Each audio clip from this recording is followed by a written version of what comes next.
Oh, hello, good morning, everybody. I hope that can we get some get some in the chat going here? Are we actually running? Did everybody see me? Hey, how's it going out there? Are we running?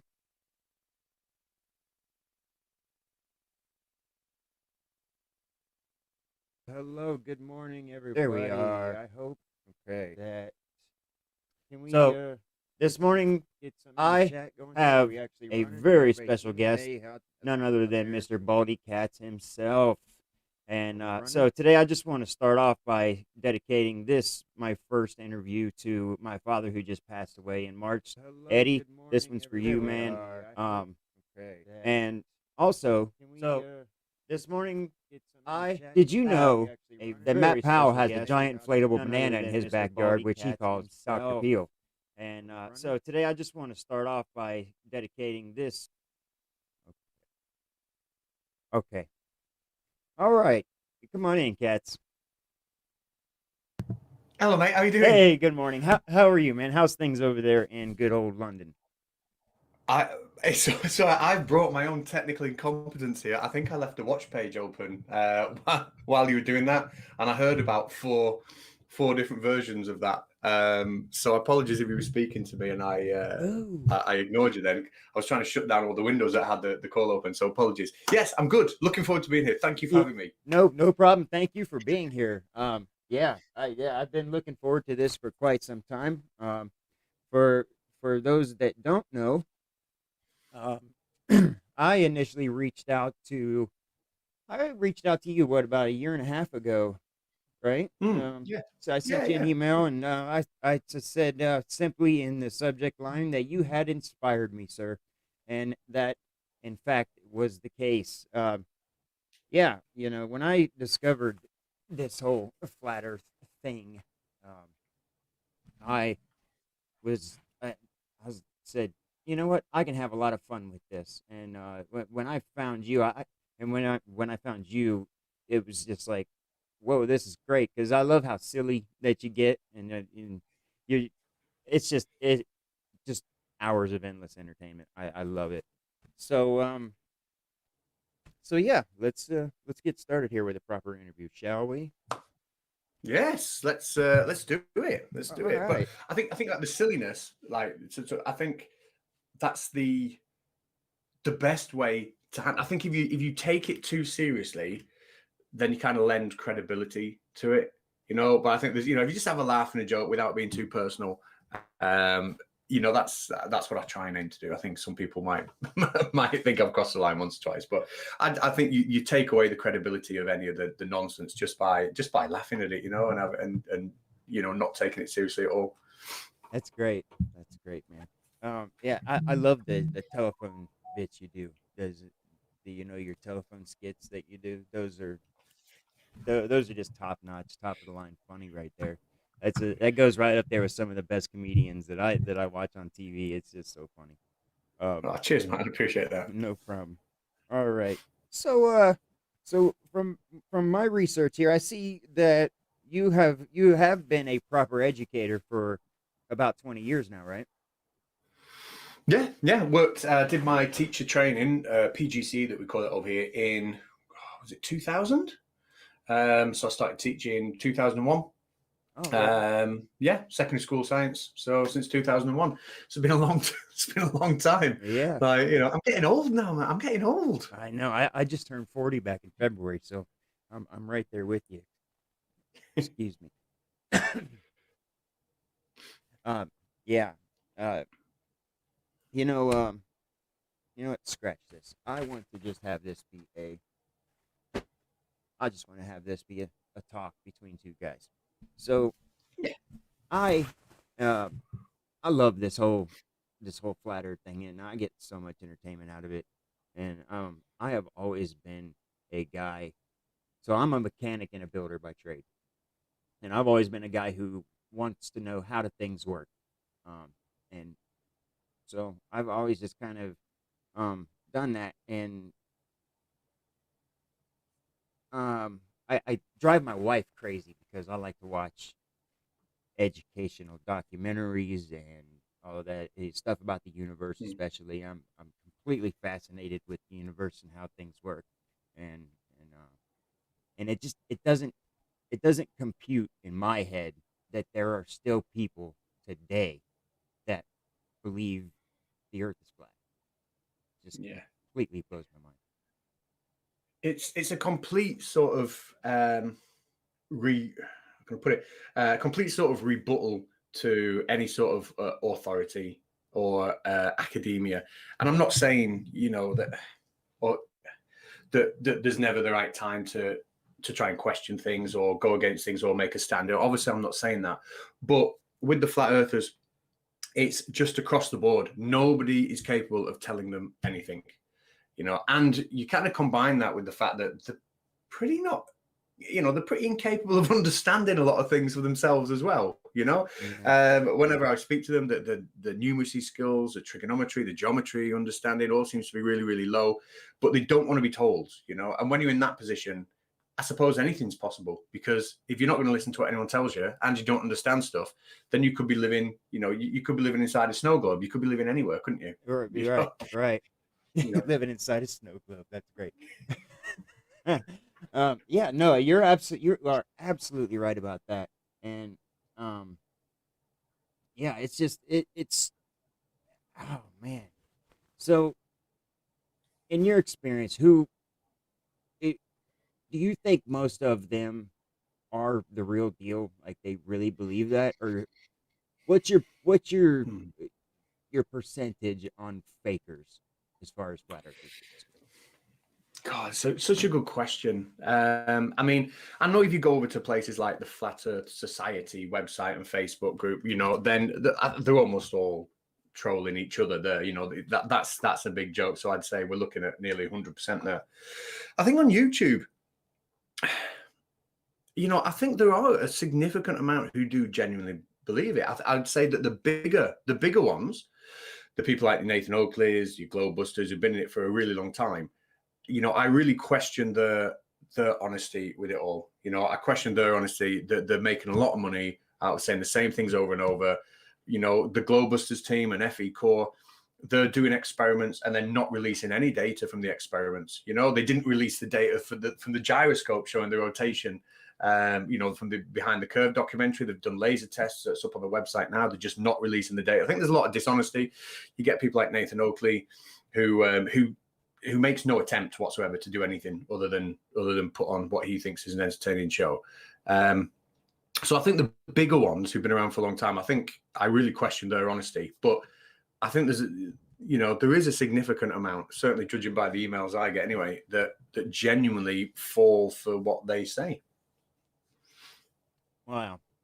That's what made me want to start this. Is I have 4 children of my own, and you were talking about like basic understandings of trigonometry and all that. I'm 100% honesty. I don't have any understanding of trig at all. I never took it. It was never available to me. So I'd love to actually learn that, but I understand it when you explain it. I think that's the difference between somebody like me and somebody like those guys is I'm willing to learn, and if I'm wrong, I'll be wrong, and I'll take it for what it is, and learn from it. Um, so that's why I wanted to start this whole thing, because my 14-year-old son, especially, he right now he's questioning everything. He wants to know. He wants to know how everything. He wants to know. He he's so perplexed, especially by like the LGBTQ hatred, that that really is something that affects him hard. Um, Mm. because we have family members that are part of that community, and it's something that really hurts him when people talk about that stuff. So talk poorly about that stuff, I should say. Yeah, yeah. But I think the desire to question stuff is. I don't think it's just important. I think I think it's necessary if you're gonna grow as a person, if you're gonna be happy, if you're gonna I don't know. I just think it's such an integral part of what makes somebody human to wonder about things and find out about them. But like you said there, okay, you might not have taken trigonometry at school, but you are capable of sitting down and understanding someone explaining it. And if you really wanted to, you could sit down, you could learn it, and that's fine. But the flat earthers take the complete opposite approach. The flat earthers who've been in it for years and years and years. You know, I had a debate with Brandon Toy, Nathan Thompson. They've been in this for years and years and years and years. They've had it explained to them over and over again how trigonometry will show them that the flat earth is impossible, and they still haven't even bothered to try and learn it. It's as if like they don't feel the need to pick up new skills, or they don't feel the need to actually properly investigate anything. You know, if it takes a bit of brain power. And I think that's what separates, you know, certainly what you were saying from them, is that, okay, we've all got things we've forgotten. I've got loads of things I've forgotten from school, loads of things, but I know I could go back and learn them and understand them. Oh, for sure, And yeah. it's about making that choice to do it, isn't it? Yeah. Ever since I was a young boy, though, I was always fascinated with. I've always been an amateur astronomer. I've always, you know, always loved to look to the stars, and I've always wondered how things worked. And you know, I've always, you know, I'd love to learn about planetary physics and stuff like. I geek out on that stuff. I love it. I've actually got this really neat idea for a gravity well experiment that maybe we can talk about some other time. All right, yeah, sounds cool. I got some green screen stuff, and have you ever seen the demonstration by the professor, where he takes a blue tarp or a piece of fabric, and he puts it over, and then he shows what he drops the ball Rolls balls and yeah, okay. yeah. So I think it'd be really cool if we could do something like that with a green screen, and to actually visually show how the gravity well would work. You know, if I could figure out some way to make that work on a green screen with, you know, some green balls that we can make planets. I mean, that sounds like so much fun to me. And that's I think if flat earthers could get that kind of visual, I think that might help a little bit. Yeah, I think they need. I think they certainly need visual representation, because they. How can I put it? The mindset that they're in, they're not going to sit. They're not going to go to any educational websites and try and improve their skill sets and research knowledge, because they just simply don't trust it. A lot of them will often say, "I only trust what I see. I can only trust, you know, my own eyes and ears." You know, so that kind of stuff will work really well for them. Yeah. Although it is making me laugh now at the minute. There's a new argument that they're bringing in now, that they can't trust their own eyes even. So the reason things look like they dip from the bottom up is what, because our eyes are round. You know, we just call it optical drop, optical phenomenon, optical drop, optical phenomenon. We can't trust it. We just can't trust what we look at now. So even though an image clearly shows drop, we can't trust it because our eyes are round. You know, never mind the fact you could take a camera that has a completely different internal structure and a flat photosensor on the inside rather than a curved retina, and it will show exactly the same thing. Never mind about that. right? Like, we just can't trust anything we look at, which to me is as close to an admission as you're going to get that observations show drop. Yeah. You know, they can't argue that unless they accept that observation is showing drop. I actually, yesterday I found this really cool photo from, so over here we have a amusement park called Cedar Point, and they have a roller coaster called the Top Thrill Dragster, and this thing shoots you straight up in the air, 425 feet, I think it is, and then it kind of stops at the top. But there at the top, you can see across Lake Erie and see Canada. That would not be possible if, you know, like, because down on ground level, you look out across Lake Erie and you just see Lake Erie. But from the top of that roller coaster, I can see Canada. So that right there, I mean, that does it. That's enough proof right there, as far as I'm concerned. Absolutely. And we've had people send in, I think Sean Hufford did it on one of his videos, where he had a drone and he flew it to see the sunset, and then he increased the altitude of the drone, and the sun came back into view, and he watched it set again. You know, like, he just kept watching the sunset. You know, same thing. But you know, all of those observations, like I say, they clearly are showing there's some kind of curvature. But the amount of stuff that the flat earthers have got to make up to kind of get out of each one of those little things, and none of the excuses they make that get them out of those things gel with each other. They all like No. contradict each other. It's like a mess. It's like, what do they think Jupiter is?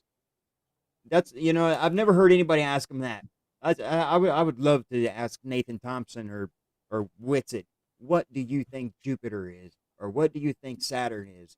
Hey, are those just fake painted images too that we get from our NASA overlords? Oh, by the way, I'm the newest paid shill, as you see. Yeah, I like it. Oh, I've got my, Rest in peace, especially for you, Michael got my Collins. NASA hat myself. Like it. Well, what do they call the luminaries, don't they? And I love their argument when you ask them anything like that. The standard argument is, well, we don't know what they are, and we're not claiming that we do.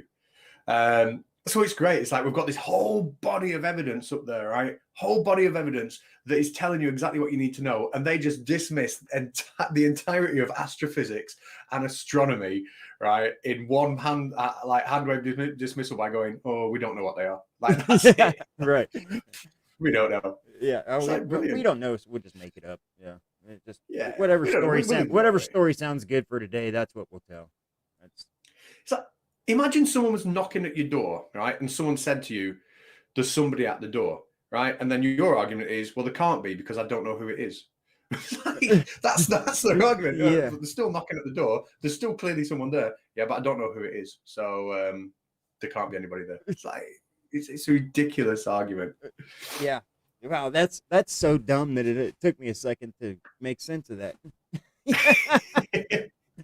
Yeah. I'm learning. Yeah. Yeah. Oh man, it's great. Oh, man. So I have seen several of your debates and whatnot.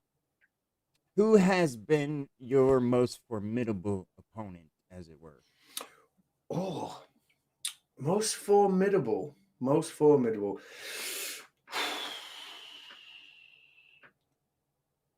I mean, they've all been wrong. Obviously, I do clearly.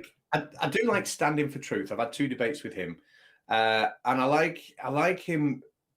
Why do I like? I mean, I don't know.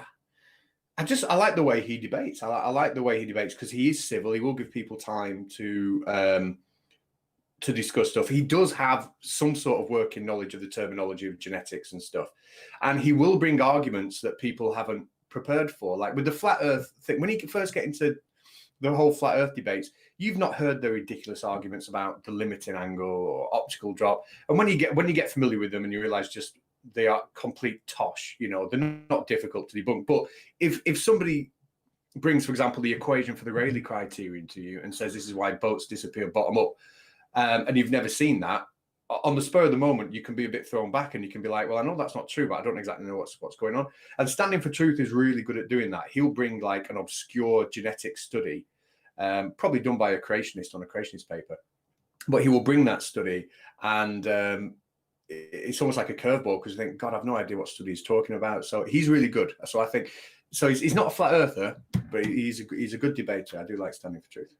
Great answer.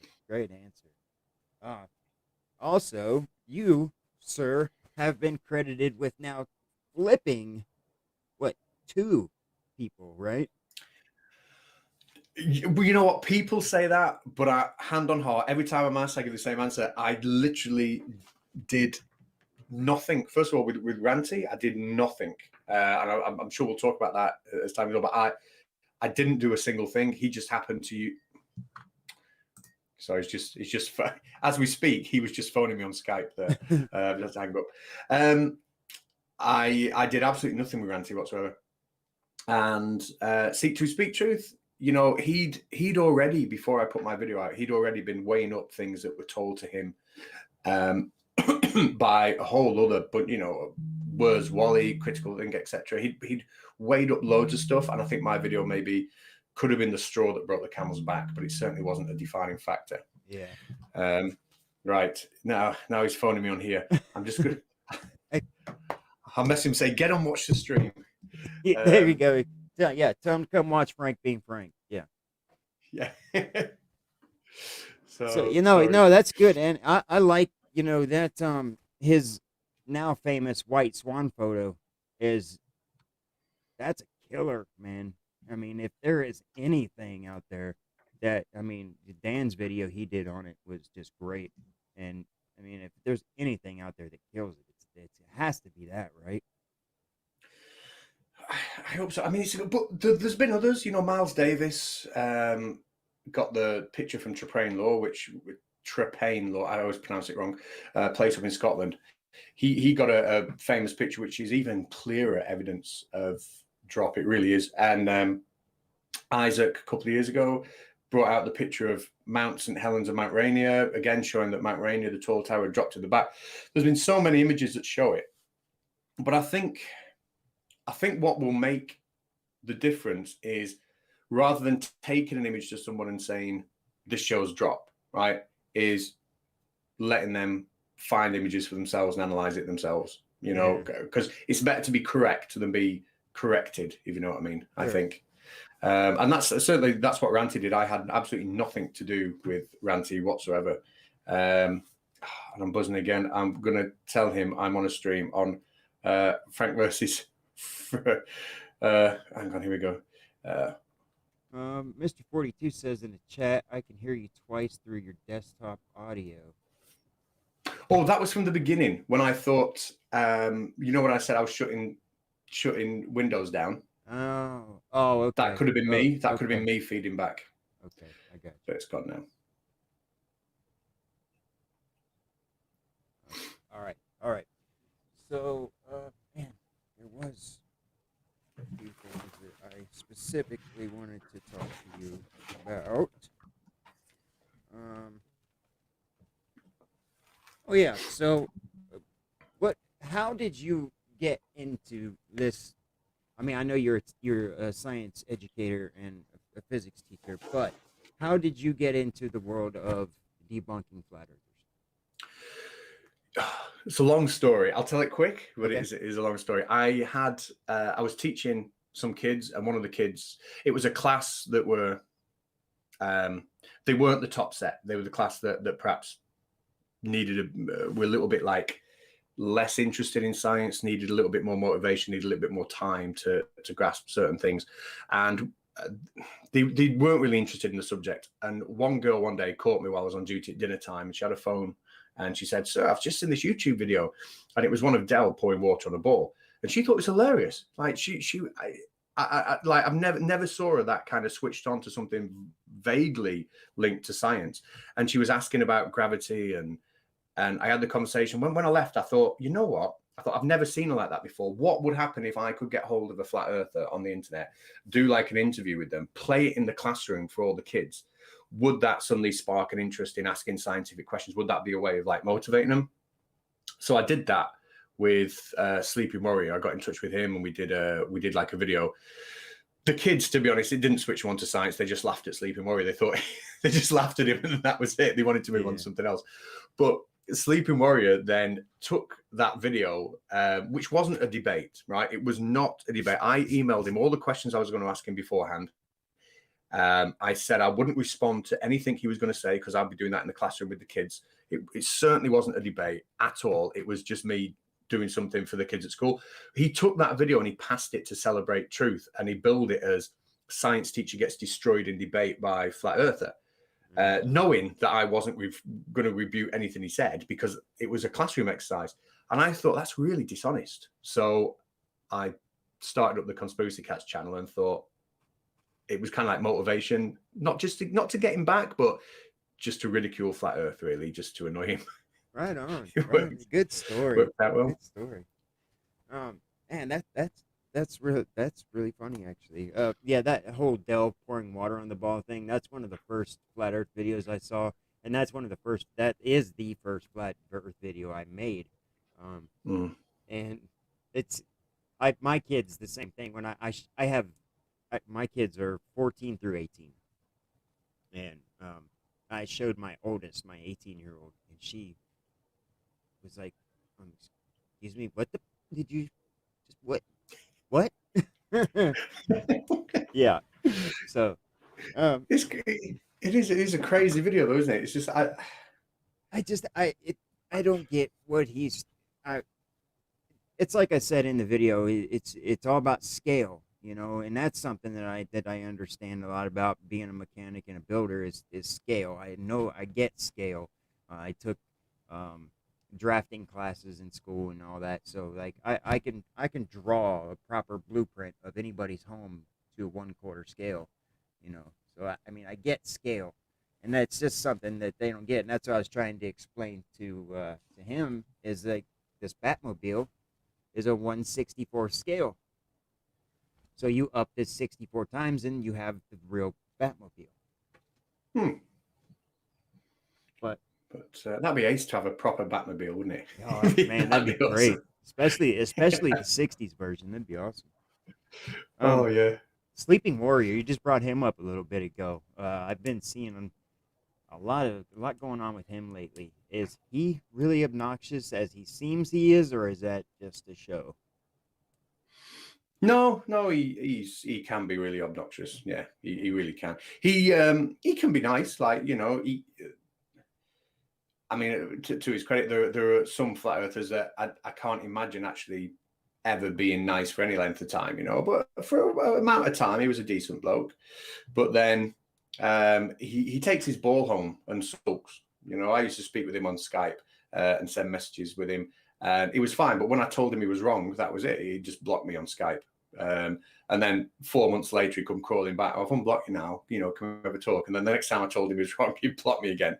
And then because he wasn't getting in with that, he likes to start getting personal in his videos there. So yeah, I've seen a very nasty side to him. But then again, what you're going to expect? You're dealing with people that don't have a grasp on reality, aren't you? Definitely. Mr. 42 says in the chat, he says, I lose sight of the sun every day. Well, how is that possible? We should all see it, right, if it's flat, right? Well, that's it. And again, they suddenly have to make up stuff like, actually, the light only travels a certain distance now, so it's brilliant. It brings to mind the video of allegedly Dave shining his torch on the tabletop, but you can still see that it's just like, oh my god, the light's still reaching the aperture of the camera lens. So like that just didn't even make sense, and that right there is one of the funniest ones for me, because he completely shatters himself just with one useless experiment. Yeah, definitely.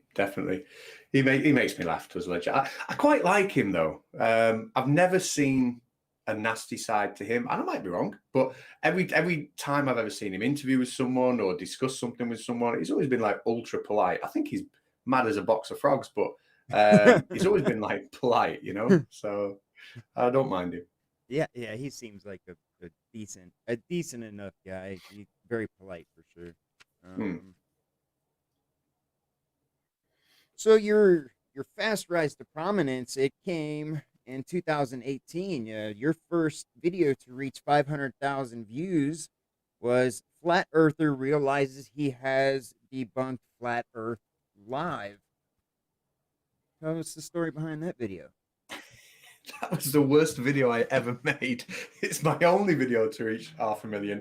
And it was the best thing about that video was Creaky Blinder, because he was in it and he did I think he'd only just started his channel and he had like a shout out clip in mind and he did a really good bit on Nathan Thompson. But the video itself was rubbish. The comments on it are awful. I cringe every time I see it in the recommended feed. But it was about Riley, funnily enough, who'd looked at the picture of Mount St. Helens and Mount Rainier and thought that the numbers I'd give him meant one thing, and he debunked the fact that it didn't work on a flat Earth, but it didn't work on a globe. I'm messed up there. He thought he debunked the image anyway. Right. But while he was on a live stream, I popped in the chat and told him that basically he got the numbers wrong. And he admitted on the stream, he was like, if I've got these numbers wrong, then the Earth must be a globe. And he was measuring the height of the mountain rather than the side peak of a mountain. It's all like complicated stuff. But it was just really, really funny because he just said, if I've got these numbers wrong, the Earth is a globe. And then I showed he did have the numbers that I gave him wrong. So therefore he's admitted prior that the Earth must be a globe. And he wasn't happy with that. He got a bit upset. Right. But the video did well. Good. Okay. That's man. I still even though you say it's cringeworthy and all that, it must be it must feel pretty good to know that you're doing something you're doing something that people like, and people like it, like It went all you're, right. or It went rather all you're right. doing something that you like for people and they like it. I guess that's what I was trying to say. Yeah, it's all right. I mean, it is one. I do find it cringy, and it is motivation to try and make better videos. And I look at people like Creaky and FTFE, and the quality of just how good they've got at producing slick looking videos. I haven't got a clue how they do it. I'm still now phoning all my videos on my mobile phone, which just sits on my TV here, like when I Oh, film it. Still doing that, and I look back to that first video, and the only difference was that my phone was down here and not up here. right. So I need to Wow. I need to level up a bit more. Yeah, man, Creaky and FTFE. Mr. 42 says hashtag cats can't tech. Neither, That's true. neither can I. Don't worry. But you're absolutely right. Creaky and Craig, those guys, A1, man. I mean, they've got it figured out, and Yeah, yeah. that is a good segue into. I want to talk about something a little more serious now. It's so this whole thing is about what you do, and what I'm trying to do is all about stopping the spread of misinformation. Yeah. The most dangerous piece of misinformation out there currently at the moment is this Matt Powell video on Columbine. What are your thoughts on that? I just totally disgusted. Up until that, the previous worst bit of misinformation that I looked at was the whole anti-vax thing, because that was causing people to behave in a irresponsible and dangerous way. These mass protests and congregations in the middle of a pandemic that was, speeding up transmission, etc. I thought that was bad. But this, I don't even know where to start with this. It's so distasteful. It's I'm still even trying to process the fact that not only has he said that, but then after Creaky made his video, they're doubling down on it. Kent Hovind, as well. No, I don't know if you heard the comment. Oh, it was you that tweeted it out, actually. Kent Hovind's comment about Hitler, wasn't it, on the back of that? Yes. I'm just disgusted. I think that's the only thing I can say. Like, It's totally and utterly disgusted. it's crazy to me because, hey, we got Irish Demon in the chat. What's up, man? I've tried to talk to you on email a couple times. We'll have to revisit that. But He's cool. I like Irish Steven. oh, he's funny. I get lots of enjoyment out of his videos. But moving on, I'm an atheist, and I'm married to a Christian woman, and that seems to work out just fine. And I just even she watches Matt Powell and Kent Hovind and says, "This is not right. This is these." And let me say, she's Christian in the sense that she believes in a God. She's not so much a young Earth creationist Christian. Yeah. She's not there. But yeah, it's man, it really fired me up the other day when I saw Kent's response, and that just something that really got me fired up. But the problem is, they've got this religious belief that God is on their side and agrees with them with that. So any criticism from mere mortals isn't going to bother them with that, because they are doing God's work. God is more important than anybody else. So people can tell them what they want, but we're not as important as the God that they believe that they are standing for. Which Well, that's the thing, right? It's the arrogance. It's all about the arrogance. I'm not arrogant enough to concede either way whether there is or isn't a God. I just don't believe it because I know what I know from what I've learned through science. So and I understand evolution, and I understand all these things, and these things definitely happened. I mean, you can't look at carbon dating and say, well, that's just wrong. It can't be. You know, it's it's just that the complete arrogance that Yeah, just yeah. Well, that's it. There's room for there's room for both. You know, if somebody's religious or not religious, it makes no difference to me whatsoever. Surely, if you are, you know, religious, you can believe that God, being all powerful, has invented life through the process of evolution. You know, He's created that's the universe through the process of, you know, the Big Bang and expansion, or whatever science is saying. So, the one doesn't prove or disprove the other. I just don't see how they don't go hand in hand. But yeah, Kent Hovind, the young Earth creationist side of it, somehow I don't know how they interpret the Bible to the way that they interpret it, but to interpret it to the way where you're claiming that people are committing mass murder because they believe in evolution is just, I mean, that's a sign of mental illness. Surely, yes, people yeah, saying stuff like that. yeah. It's just, and you know, I was 18 years old when that event happened. That was something that kind of really shook up my life, and it shook up the whole country really. That year in 1999, and it just the the again, it's the arrogance. You know, he doesn't come with citations. He comes with, well, there's hearsay, and somebody said this, and I heard this on an interview, or somebody said that, or somebody said this. He Hmm. didn't have anything to, he, you know, like it would. I see you guys all the time, especially MC Tune. Oh, you made a claim. I want a citation. Show me. Make a claim. Yeah. Show me. So, and But I think Creaky is 100% justified in at even going at Matt to begin with, and I seriously hope that he rips Kent a new one in this next upcoming video, should he make one.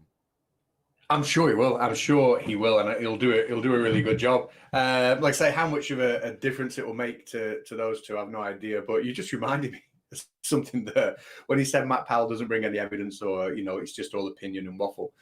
When I debated Kent Hovind, we brought up ERVs. So like, I'm you know, not type of prepared for virus that. that can be used to prove evolution. Essentially, it's a really good evolution proof, and he didn't know what they were.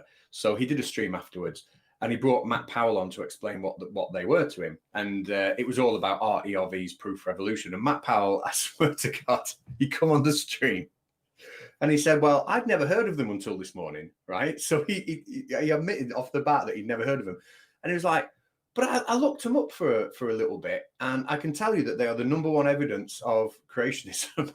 Like, you didn't even hear them till about 20.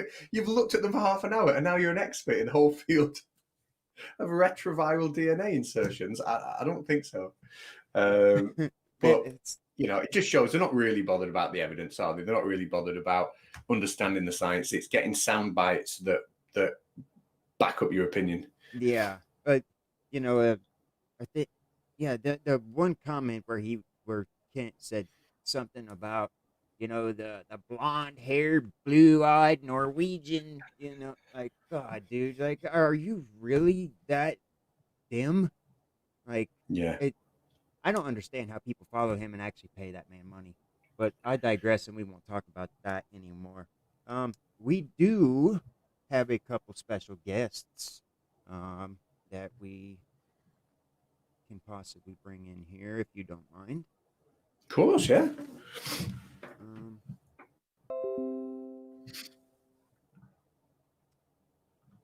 we have Limey Play. Welcome, Limey. Hey, what's up, guys? Hey man, how you doing? You all right? Yeah, not bad. Catch, you good? Yeah, good, thanks. Good, Oh, good. I'm enjoying this. Excuse Mr. my 40. scruffy state. I've only been awake half hour. Lazy Well, day. Good day. We all have either. those. What's up, 42? Yeah, chill. I'm up a little bit longer. I was actually in the misunderstanding this morning from waking up that it is not a Saturday. So I started my working laptop, logged into the VPN and everything, in a panic because I was late. But yeah, Oh, I logged boy. out after 5 minutes. Yeah, the first one I It's got in my probably- chat this morning, you were the first one going, dang it, I'm an hour late. or an hour early. Probably running late because he's on Australian time, streaming from Demon. That's office. what I was gonna Exactly. say. I'm expecting Demon to just come rushing in there and bull tackle him at any moment. I know. No, he just went out, he said. So I have all the time now. Oh, okay. He's like the first holographic hobo I've ever met. You know? Yeah. Limey did throw me out one time, actually. Yeah, I did, because my office happens to also be my gaming room and my bedroom. And it's that third part that made it a bit weird that you kept coming in. Yeah, sorry about that. As you see, he found a way to infiltrate my studio too. So yeah, he's Yeah, everywhere. he's pretty good at doing that. I think he was where else? I mean, I know you've done Cats, you've done all of us that are here. You did Jesse 10-2s, didn't you? There we go. So yeah, he's done a lot. He's done a lot. It's a bit creepy, a little bit creepy. probably illegal, but you know, we'll say no more. Yeah, well, There we go. try to It's catch actually me. a better looking room than the one I'm in now. You've got a better version of my room than I have. I don't know, he's got some good light in there, hasn't he? Yeah. Yeah, really. Bloody hell. Right, Man. And the fussball table. He's the one with all It's the probably skills, the right? light probably reflects different off your head, Cats. Like when I actually trim mine, I have the same problem. Like I don't know, you know, like you can actually see the light on different points of my face half the time. I just got too much Yeah, that's why I've forehead. got a hat on. Yeah, I know. I don't have any caps. I've been rocking my creaky blinder hat most of the time, but it's a bit warm in here today. Yeah, So, I got to get one of those actually. I want to get one of those. I yeah, I got normally lucky. I won mine. I normally do wear a ball cap. So a lot of people, a lot of my friends and family are gonna watch this and wonder, and they're gonna really be like, Frank really just put himself out on the internet without a hat on. That's my family and friends are gonna be shocked at that. Yeah, I mean, now you think about it now, because I look at it as like just hanging out with people, you know, even or if I'm just doing a video, and I definitely should start cleaning myself up a bit sometimes, you know. But it's the weekend. I don't give a crap what I look like, you know, for the weekend. Yeah. Really.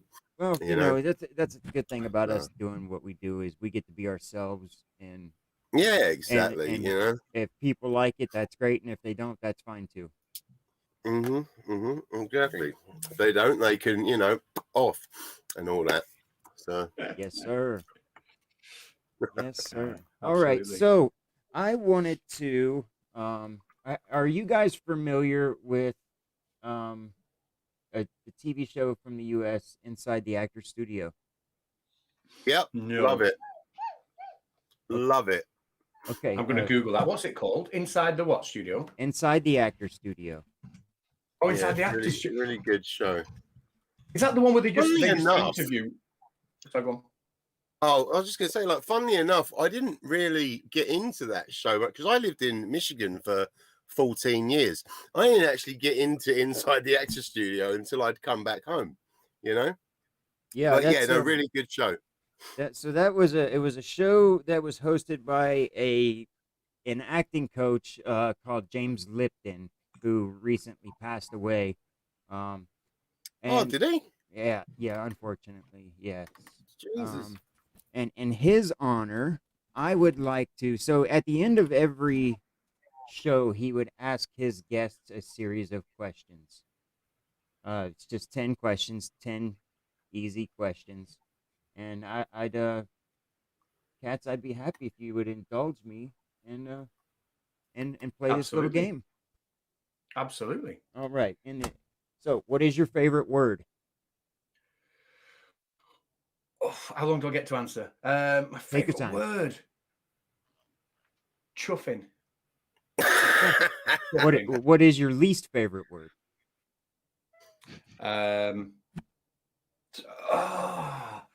Work. What turns you on?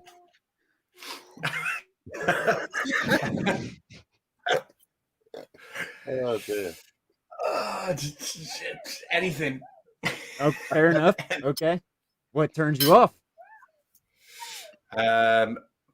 Nathan Oakley. Good answer. What is your favorite curse word?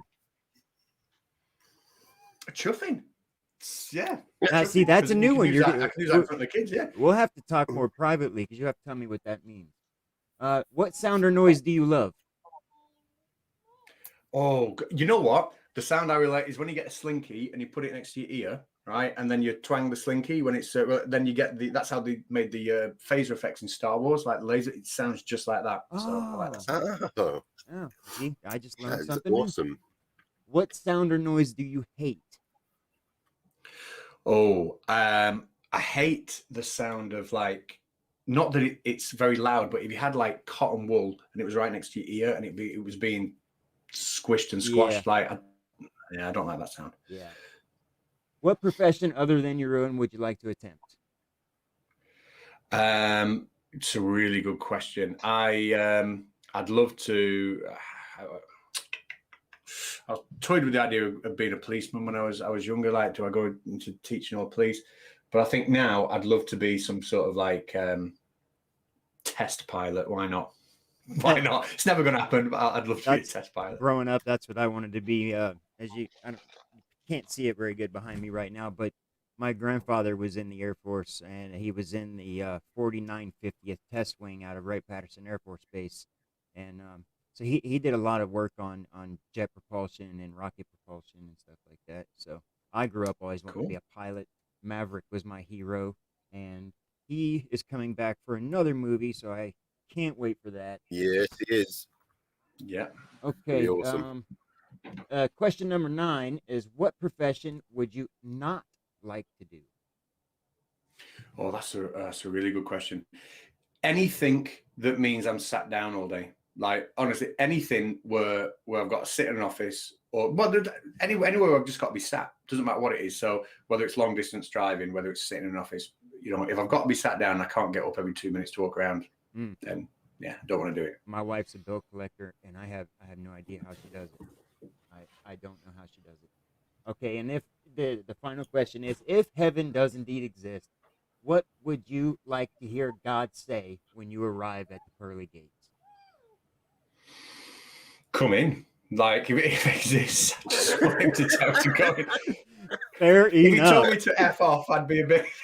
Fair enough. Yeah. Excuse me. Oh, there we go. They were tough, you know what I mean? There were some tough questions there. Like, yeah, I'm gonna good questions, definitely. Yeah, so what would you have said, Limey, to any of those? Have you got any answers that you've answered? To the last one, I think I'd like God to first say welcome and then immediately follow up with, I'm terribly sorry for all the cock-ups, Because I mean, if he does exist, if he exists, he's a bastard. I expect him to say, "Hey, there's the legend."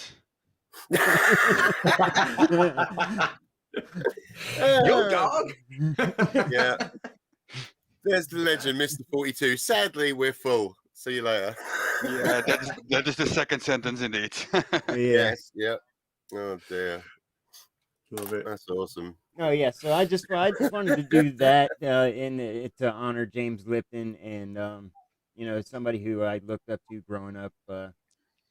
I'm a huge entertainment. I think I have to annoy a few people about the least favorite words that is very famous is moist.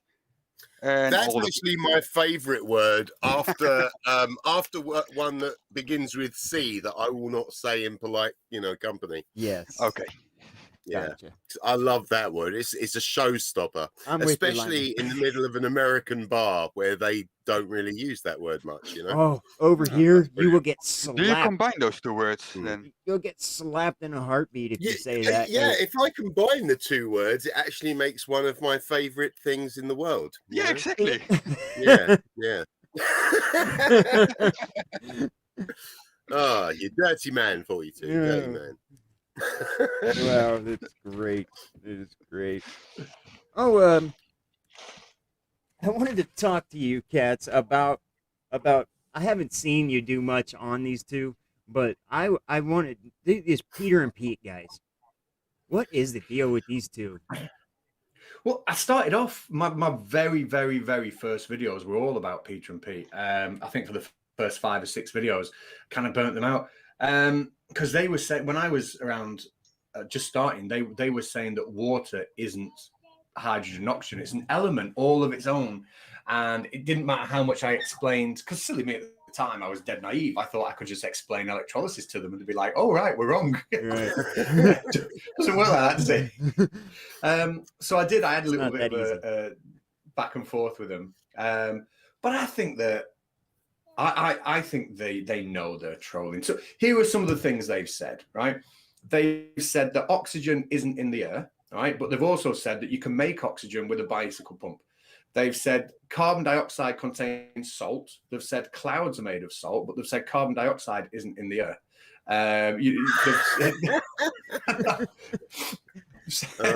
Yeah, Wow. that definitely sounds like trolling, doesn't it? I've never watched. Only knowledge I have of them is literally, I think, from your channel.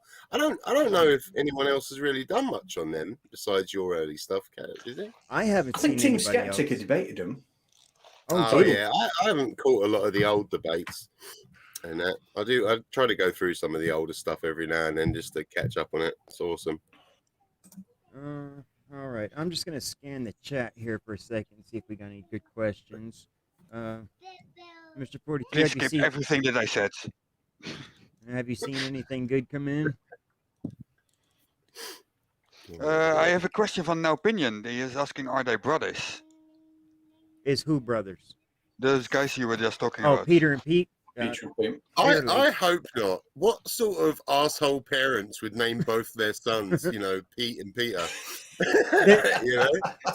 Well, if you expect them to turn out this way, you might as well. Yeah. They look like twins almost. I personally think that they're a couple that just haven't admitted their deep affection for each other.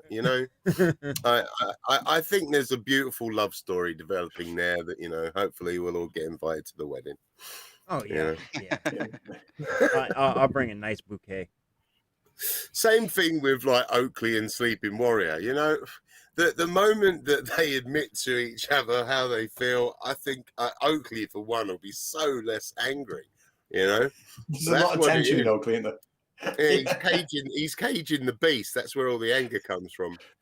I did want to speak about Oakley as well, because I don't get how that man even has a following, or because much like you were just saying, Catz, it's always, well, okay, here's why you're wrong. Nuh-uh. Yeah. And then if you say something they don't like, or him more specifically, he just comes with the insults and screaming and the yelling and I don't even know how he even still has a channel that people want to watch. The thing with Oakley, he tries to make it look as though any argument doesn't need a rebuttal, because no matter how strong the argument is, he tries to make it look like it's clearly so dumb and stupid we don't even need to talk about it. Gas go down, go boom, boom. Yeah, exactly. That kind of stuff. The trigonometry on the White Swan is in my next video that's coming out. He puts a baby voice on and talks about Katz's trigonometry, which is pointless. Nobody needs to look at it, and he's not going to do it. And his following is that small compared to his subscriber base. I think he's wheedled out all the people who've got half a brain and realize what he's doing. And the ones he's got left are the people who themselves can't go and really figure this stuff out for themselves without help. And they just like having somebody there who they can put the faith in it, and they can think, oh, well, Oakley's rubbished it, so it's fine. It doesn't exist, and I think that's all he's got left. So in other words, well, though, is in his infinite arrogance, which all the proper flat earthers are just a huge amount of arrogance and ego and ignorance. It's but in that, he's showing how much he doesn't know certain stuff in some of his rebuttals. Like one of the things he said in one video, I'm pretty sure it was him, was how you'd messed up the trigonometry, Catz, because you hadn't done the mountain, you'd done the distance to the mountain based off where the peak is and not where the base of the mountain is, which is obviously closer. And that's because he clearly doesn't understand, how you measure things, and all that stuff. He doesn't understand something. He's digging himself deeper holes, and I'm hoping it breaks him, really, because as much as I've got no problem with people that want to follow him, because I don't know, maybe he provides some sort of comfort in their delusion, or even if they want to follow him because they like they like how he belittles people. You know, that's a bit wrong, but hey, you know, that's up to them. But it's the fact that he makes a living off of you know, of these people. I find it disgusting. You know, Absolutely. and I'm hoping that this tears him down, because he's just he's all sorts of messing it up now. You know, He's the closest thing to the cult leader they have. Yeah. Mhm. It's Definitely. it just completely blows me away when I watch, you know, especially you know, the videos that Catz has made on Oakley are just, they're primo. Yeah, It's so funny. yeah, they're It's so things of funny. beauty. Well, there's another one on its way. But I have awesome. heard like his argument about the bottom of the mountain, the top. And what makes me laugh is it's the bottom of the mountain that's missing. So surely, if that was closer in whatever, you know, whatever kind of vision of the mountains he's got in his head, if that is closer, then that would be the least likely bit to disappear because it's closer. Like, why is the bottom? It makes no sense. That's a good That point. would be least affected by angular size reduction. That is a really good point. Yeah. Hey, look, you know, he's on Everest. Yeah, we talk about mountains. It's still the whole like the perception, like everything he says, isn't it? Just, you know, you can show him like the train tracks and how stuff will converge.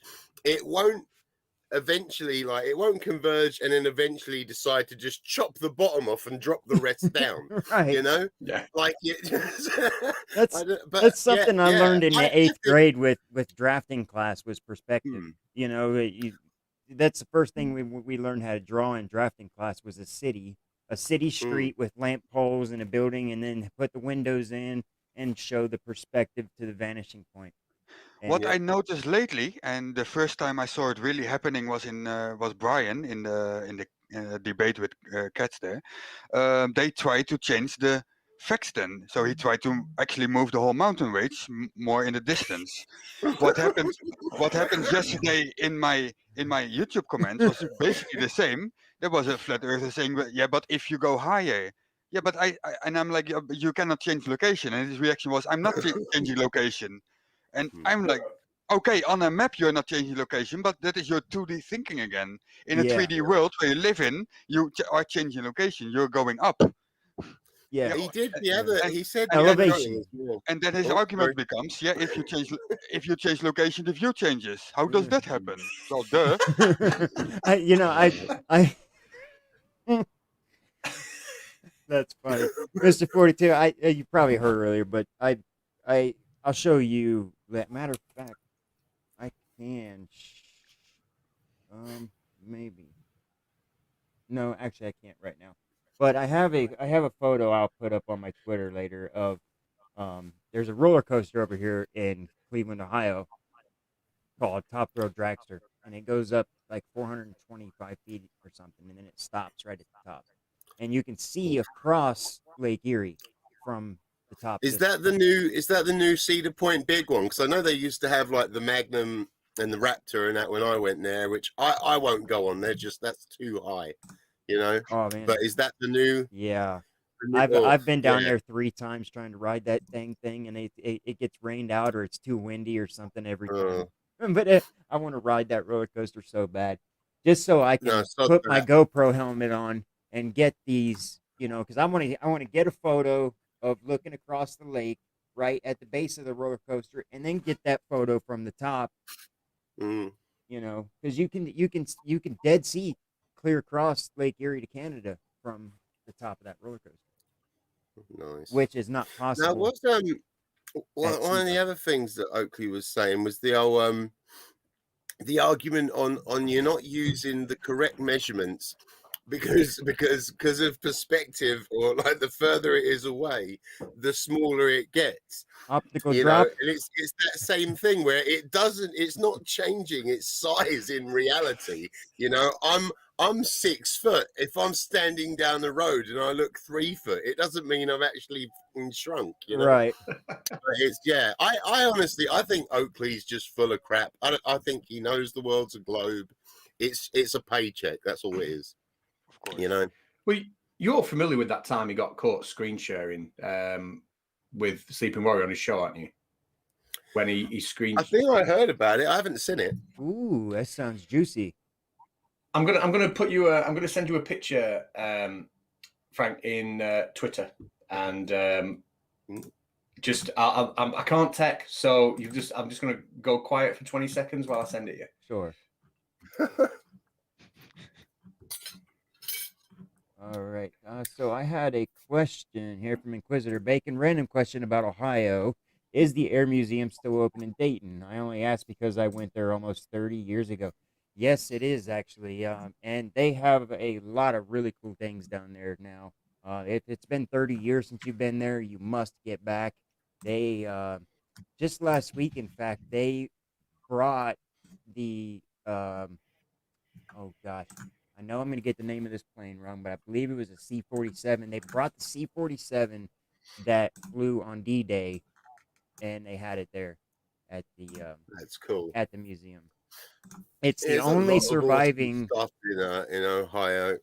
I do miss visiting there. I went to my first air bar there. It was back when, because when I moved out to the States to live, it was right before I turned 20.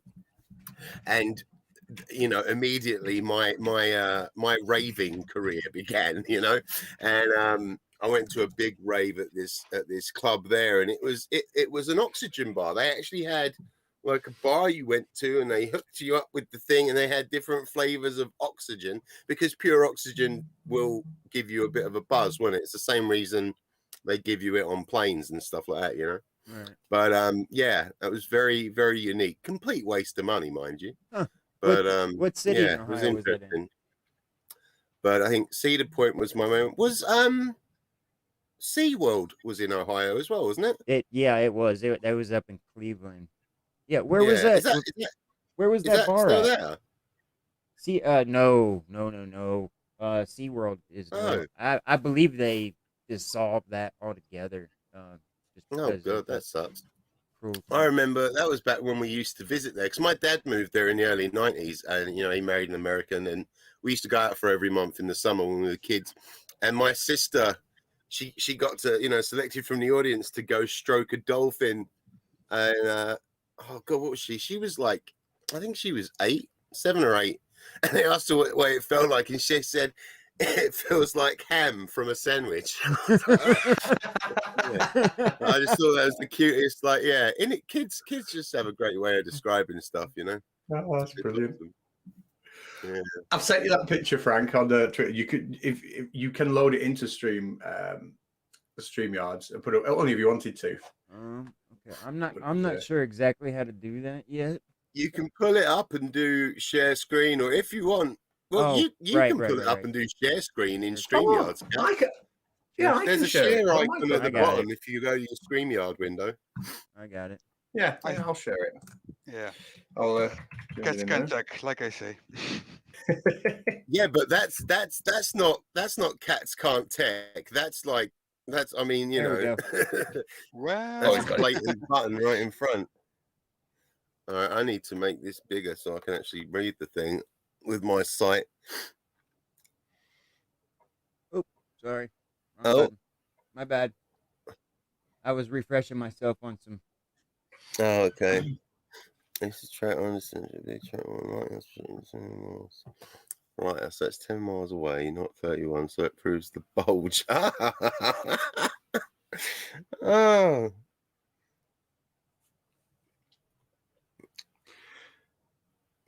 So for anyone watching, this is compelling, isn't it? Watching all four of us read. God. This has to be compelling television. For anyone who's not heard of this, Cat Earth was a YouTuber that was on Nathan Oakley's show, and while he was in the Hangout, Nathan Oakley accidentally for a second shared his screen, and he was recording it, Cat Earth, so he got this screenshot. And basically, they were talking about a lighthouse, and Nathan Oakley is telling Sleeping Warrior in the background to shut up about something because it is genuine glow proof. My favorite bit here, right, is where Riley doesn't get it one bit. And he says, "Oh, so is it a question of does the light come to the eye or does the eye see the light?" Like, what? Oh, yes, the light comes. That's to great. like, what is he on about? Yeah. Oh boy, so, that's so awesome. That just made my day. Oh dear. Yeah. See, again, so it just shows, that He's full of crap. Thank That's why he you, just Irish keeps Demon, making for things sharing. up, doesn't he? You know, like diffraction, how the atmosphere can just make stuff disappear and everything else fall downwards. I think that's part of the perspective thing, isn't it? Or The something. I don't diffraction know. limit. The diffraction limit. Yeah. Or how you got your vanishing point with the naked eye, which is, I mean, it's bloody tiny, isn't it? What's it like? It's what it actually is. I think is 0.02 degrees. You know, is the eye's actual sort of vanishing point. But they try to say it's bigger, and yeah, I don't know. I think Bob the science guy did the calculation. He said for a building to get to the point where it can no longer be resolved top to bottom, he did the calculation. It was something like hundreds of miles. Like it was just a ridiculously far distance away, and that's just by the human eye. You know, a powerful telescope with a bigger aperture will be even further. You know, it's ridiculous. But again, that still doesn't even explain why they think for some reason that this lack of resolution just builds itself bottom up while not distorting any of the angular size from the top, but chopping the whole thing down. It's the same as the black swan, isn't it? Is they keep talking about the black swan as like their best proof of a flat Earth. Yeah, because bendy cranes work the greatest. It proves three main things. It proves curve, it proves refraction, and it proves how effing stupid they are. You know, like it literally, it's another picture that debunks them, and they just use it as proof. I don't know. It makes me want to hit something, you know, just listening to them. That's something that annoyed the piss out of me about the debate I watched with Skeptic Dank and Austin Whitsitt on MC Toon's channel the other day. I rewatched that yesterday, and Whitsitt is just pounding on the geometric horizon and blah blah blah, and Seth is trying to, because Whitsitt's trying to catch him in a trap right there, is what he's doing, I think. And he's trying to explain to him, like, well, you know, we're never really see, you know, I mean, yeah, you will, but most of the time you won't really see the geometric horizon. You only see the apparent horizon because of. See, they don't even understand what the geometric horizon is, do they? Like, because it's, or actually, I might be getting mixed up with because there's the geometrical horizon, isn't there? Which is that's basically the point where, you know, if you're looking out at the sea where that meets the sky, that's going to be the geometrical horizon. But if you were looking out at a city and you see, like, you know, the shapes of the buildings, that is the geometrical horizon. It is where you're seeing that boundary. But I guess the geometric would be sort of that point, you know, straight down, you know, for geometric purposes, I guess, isn't it? I thought the geometric horizon was if you remove the atmosphere, pretty much, like the atmosphere was gone, then you would see. It sounds like it would be where the tangent hits. But Catz, you're the teacher. What is it? Interpreting anything Nathan Oakley says isn't easy. What I think he's saying. Well, it was Austin Whitsitt. Sorry, go on. It was Whitsitt that was saying that, not Oakley. But they all copy. Yeah, but Oakley's been using it a lot, and that's why they're all busting it out now. But I think you're right. I think what they're saying is essentially, without refraction, without any atmospheric distortion, you draw that tangent line from your eye, you know, then that's going to be the geometric horizon. But because we have refraction, it can move a little bit. Right. You know, I don't know how they make the leap from that to saying, therefore, the Earth can't be a globe. Like, and every time you ask them, then they won't answer. Whitsitt's argument there, I think, was because the photo he kept showing, you know, there was that certain amount of refraction right at the horizon. So I think he thinks it's so big that it just kind of fades away as you look further out, and then it just, you know, I think that's what he was getting at. I don't know. I think either way, it's nonsense. At it as well, like if Oakley's kind of started to make it up at the point that, you know, how would we ever know where the geometric horizon is because of refraction? But, you know, you can calculate it other ways, can't you? I mean, yeah, I was going to ask you, Catz. I mean, there's ways that you can account for. I mean, there's a certain amount of refraction depending on heat and depending on the environment, whether it's pavement, water, concrete, you know, whatever. but there is a way to calculate that, right? What, you're talking about the radius from those The observations? the refraction. MC Toon's got a brilliant website with loads of stuff on, and I think he's got a study on where somebody's measuring the coefficient of refraction above the water throughout the day. And so you can measure it. MC Toon's website is brilliant. There's so much gold on there. So it can be done, but it's still not the best way to measure the curvature of the Earth. It's a great way to demonstrate that there is curvature, because obviously you look and you see things disappear bottom up as you go over. But I still wouldn't say it was the best way to do it. Yeah, I would love to be able to. I would love to recreate the Eratosthenes experiment here, because we have a lot of wide open plain out here, and that's an experiment we could do, that I could do out here for sure. Well, speaking of wide open plains, have you seen? I know it seems to be the topical thing at the minute, but have you seen the GoFundMe that Eric Dubay is pushing? Yes, for his documentary. He wants to build a fence for £100,000. £100K. Yeah, £100,000. What is nuts to me is that I looked at it yesterday, and they were already very close to $3,000, but one person threw $500 at it. What a waste of money. A fence for what? Yeah, and that's the other thing too. Who calculated how much it was going to cost? Apparently they want to do. Is it like 1,000? I don't know where they got the number, but I'm sure it's 1,057 posts. And then they're going to use a level to do the top bar. So that will be level, with Earth. And then they'll do the level on the first bar, I think, or whatever. But then they want to make sure that it's like just butted up like all the following ones on the bottom row, so that they just go in to work out if the straight line is going to meet at the points. Now, okay, now I'm following. Now, first off, if you wanted to make it visual so you could see it, I don't know, you could probably do it with, I don't know, what, 50 posts, and that, depending how long the bars are. And you could probably be able to look at it visually and see, what maybe. But measuring wise, you wouldn't have to do a lot of it, would you? Well, there's that famous photo of that way. There's going to be that clear measurement difference between, the start and the finish. I don't think they need to do that much. I think that whole experiment is done. Are they trying to get it over? Are they trying to get it a mile or a kilometer, or is that what it is? 2 miles. 2 miles? 2 miles. 10 miles. I thought 10 miles. 10 miles. Well, I might be wrong. I thought. I'm not sure about this now, because we have all different answers. Well, if they're saying 1,057 posts, if each, I don't know, how long are the bars? Because a mile is what, like, is it like 1,580 foot? 5,280 feet is a mile.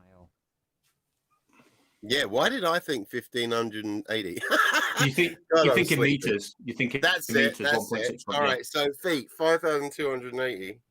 Yeah, that's probably, you know what? They're probably doing a mile then. I mean, why does that even need to be done though? There's that famous photo of the wind farm that shows them. There's loads of photos, and you can show them all day, and that's where they come up with the whole. Well, no, it's because the bottom's disappearing because of perspective, which again, so it took out the bottom and made it fall down.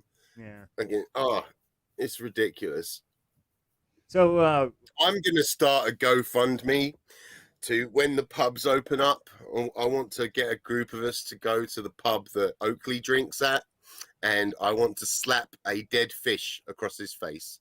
And personally, I reckon that GoFundMe would reach its limit, which I don't know what the travel is. I think 500 quid would get a few of us there. If people are coming from abroad, maybe we need to make it a few grand, but I reckon we could reach it in a day because people would want to see the video of him getting fish slapped. I think I think I'd pay. Uh, I would pay $200 alone to see that. Yeah. I'd go without food for a couple months just to stick all of my shopping money in it as well. Oh, it'd be worth it. Oh, that's great. Oh, That is great. Oh, so what do you guys think dear. about the SN-15? The Starship launched the other day. How I think you amazing know was my that? answer. We saw it together. Yeah. Mr. 42 and I, we watched it the together. was that the SpaceX one that they've been having trouble with? Yes, they finally launched it, and they belly flopped, and they brought down, and they relit, and they landed, and nice smooth landing, and they're actually talking about reusing it. Nice. I think they reuse a lot of them. They're talking about stuff coming back. There's part of a Chinese rocket, isn't there, that broke off and it's currently orbiting, and The it Long is March going to B. enter Earth's atmosphere. Yeah, and they don't know where it's going to land. They're saying But possibly apparently, New York they're City. not too worried because a lot of it will burn off, I think, won't it, in the atmosphere? And then we're 70% water, aren't we? So that gives us a pretty good odds of it not landing on someone's house. But in the rare chance that it does, it's been a pleasure talking to all of you. And if I get landed, at least you'll be famous. I read an article that said that it was I'll be famous but dead. It could be anywhere from Nova Scotia to New York. You know what? If it did land on any one of us, yes, it would suck to be dead. But that would have to be proof of space, wouldn't it? Absolutely. Because if it was from a hot air balloon like they think most satellites are, it wouldn't burn up, would it? So yeah, I don't know. I'd almost be willing to bite the bullet just to prove space to them. From what I understand, that's a very large second stage. So I'm not sure how much of it would burn up. I know which rocket is the Long March B. Is it the whole thing though, or is it's just the second stage? Part of it. Just the second stage. It is estimated at 20 to 30 tons right now. Oh, really? Yes. Oh, okay. Well, then, yeah, maybe worry. I don't know. It's a pretty. I think on the BBC website that they were saying once they get a better idea of where it's going to come down, they may even send things up to shoot. I don't know how they'd shoot it down from high, but they were talking on the BBC website about actually shooting it down and breaking it into smaller pieces. Yeah. Huh. I think they'd be yeah, I mean that'd probably be, but then that could create more damage because you're turning it then into, it's like if a grenade blows up in it, you're turning it into little bits of shrapnel that could come down everywhere. We had not too far from me, was it Tunbridge? We had the meteor. A lot of people caught video of that, and I don't even know where it landed, but if that, because you see how fast that just flies, obviously, because of the long drop and then like gravity and whatnot. And if that hits someone's house, like, I don't know, you're done, aren't you? Yeah. And if this thing's, I'm looking it up online right now. Yeah, 21 metric tons, 98 feet long. Yeah, it's a significant size second stage. Yeah, that's a lot bigger than I thought. And yeah, like you say then, so a lot of it's not going to burn off. My God. But yeah, I woke up to that. I woke up to that in my Google feed a couple of days ago, and that was quite alarming, really, when I saw that. Like the second stage might land on New York City it was the headline. I was like, what? There's clickbait. Yeah. Yeah. I might do 0.0001%. Second stage might land on Limey Play. I reckon I might be able to start building up my channel finally. Been a bit slow lately. I need to learn how to clickbait, but in a decent way. Oh wow, yeah, that's awesome. That's a bit worrying, but it's awesome. But yeah, again, I mean the odds. And Catz is someone that could probably calculate this, like the odds of it landing, on someone's home. Right. I don't know. I saw. I listened to the podcast. Was it with you? On Simon the golf ball thing with Ranty, and yeah, that was pretty impressive. How long did that take you to like research all that and then calculate it? Oh, to be honest, that was dead. That was really simple. It took me about 5 minutes. That wasn't a big. I just Really? googled a couple of things. Yeah, that wasn't You, a big you thing. make you make stuff. You know, I'm all right at like science and math and stuff, but yeah, like calculating odds and that, I don't know. I've never been able to wrap my head around all that. I was Too many terrible at math. variables. Terrible at math, Well, but I maybe love science, and I love to learn how things Mm. work, and that's what this is That's all what's about. great with like doing this, isn't it? You know, like to one of the videos I did on Daniel Pratt, and I wanted to include some stuff, so I had to like teach myself trigonometry again because I hadn't touched it since GCSEs. You know, Mhm. I didn't what I was doing at college. I didn't need any trig for. Yeah, so God, that was like almost 2.5 decades ago, and it's fun learning all like the stuff I learned not just from research, but then like channels like yours, Cats, MC Toon. I'd say you and Toon are like the two main ones I watch that throw in a lot of science and and like math and stuff. MC Yeah. Toon's really good. Like he put some brilliant stuff in. I really like the stuff he did when he was putting Mark Steele in a box and he was talking about the 5G and how the things worked. Like he really went to town on that, and he really knows his stuff, doesn't he? Oh yeah, really good with those antennas. I like how he arranged to have someone go undercover with Mark Steele as well. I mean, that was brilliant. Oh, you talk That about was some brilliant. proper spy stuff. Reckless Ben, and what he did to Nathan Thompson.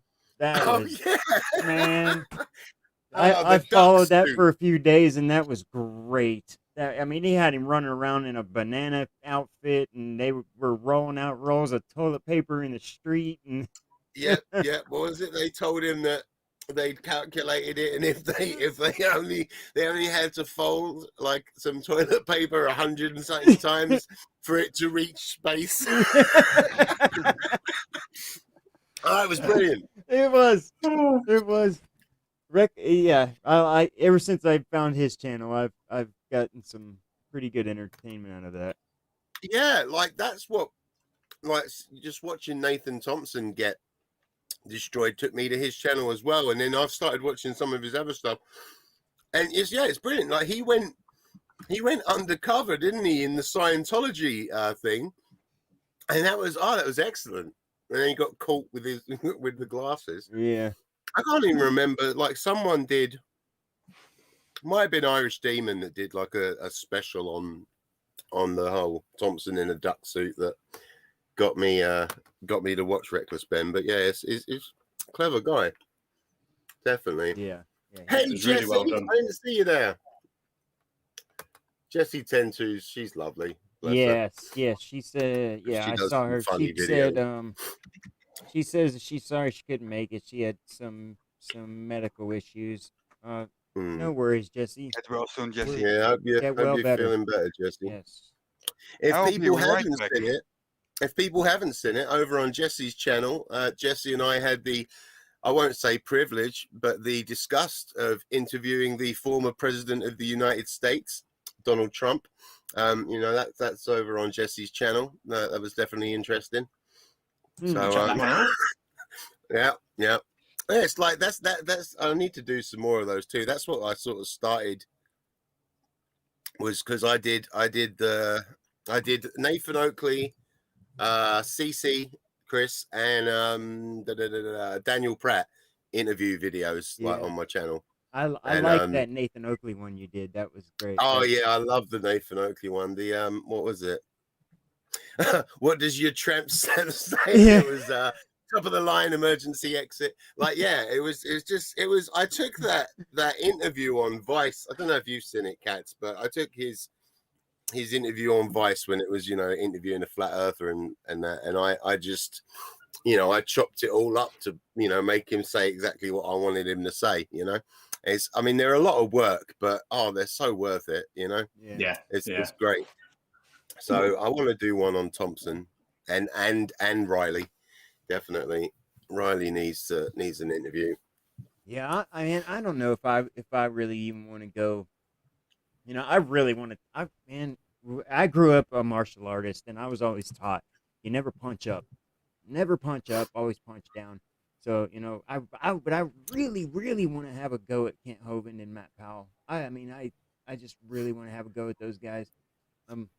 But that being said, I also did originally want to do a whole Dan Pratt thing and all that, but with the trouble that Irish Demon's having with that, and I think I'll just stay away from the toxicity of those people.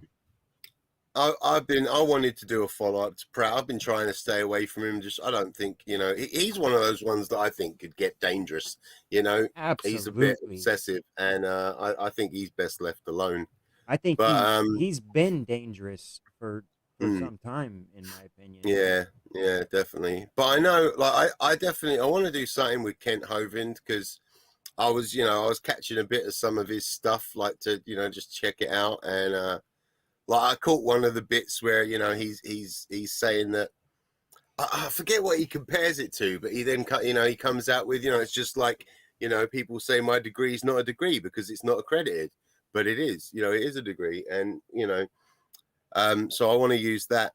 And Nathan Thompson as well, I want to do an interview with, because I got a bit where he, in a video, someone was saying something about, like, I don't know, the Book of Mormon, and so Thompson responds with, well, that's just a book. Just because it's written doesn't make it real, doesn't make it true. Right. And his whole life is, his whole thing is from the Bible. So I want to use that. Definitely. I want to make that a soundbite and then just send it to people to use as when he debates. I have one of Kent Hovind I'll send you. It's where he actually jokes about how he takes people's money and spends them on UTVs, and then he just tears up the UTVs because that's okay, because they can buy more. And by the way, send us a check. And yeah, what a piece of shit. Seriously. Thompson did the same thing. Like, he said how any money he gets, he makes sure he spends it all that day because he knows he'll get more money the next day, and that's why he, like, goes through, like, at least, I don't know, he says like $150 worth of beer, like, every week and stuff like that. Like, his mum still pays his car insurance. I'm making sure that much money, I mean, it's a scam anyway. He shouldn't be doing it, but, like, hey, my wife, if you're making that much money, maybe start planning ahead, because you ain't going to be doing that for very long. I'd say if he's lucky, another few years, and I reckon it's going to die off. People are not going to want to pay to see him being a twat anymore. Definitely. No. I don't know. Elizabeth S says check out Aaron Ra. Aaron Ra. It's Aaron Ra. Yeah, Aaron Ra, I think it's pronouncing it. But yeah, he's awesome as well. Very, very smart guy. Very smart. Really he's clever. A full-time activist. That's my wife right there, Nikki Palmer. And she says, okay. Love the Karen's video. That's my wife, Nikki. So everybody say hi. Yeah, hi, hello. Nikki. That's awesome. She said she wasn't going to get up and watch this morning because it was too early, but looks like I got her. Yeah, it's got to be, like, what's the time? I mean, what, you started, like 7 your time, is it? We started at 7. Yeah, I woke up at 6. That's dedication, getting up that early at a weekend when you don't have to, I got up, like, my sleep at the moment with my back and my meds, it's all over the place. So, like, I wake up anytime between sort of 3 a.m. and 7 or 8. And today I actually managed to, like, not get up till about 8.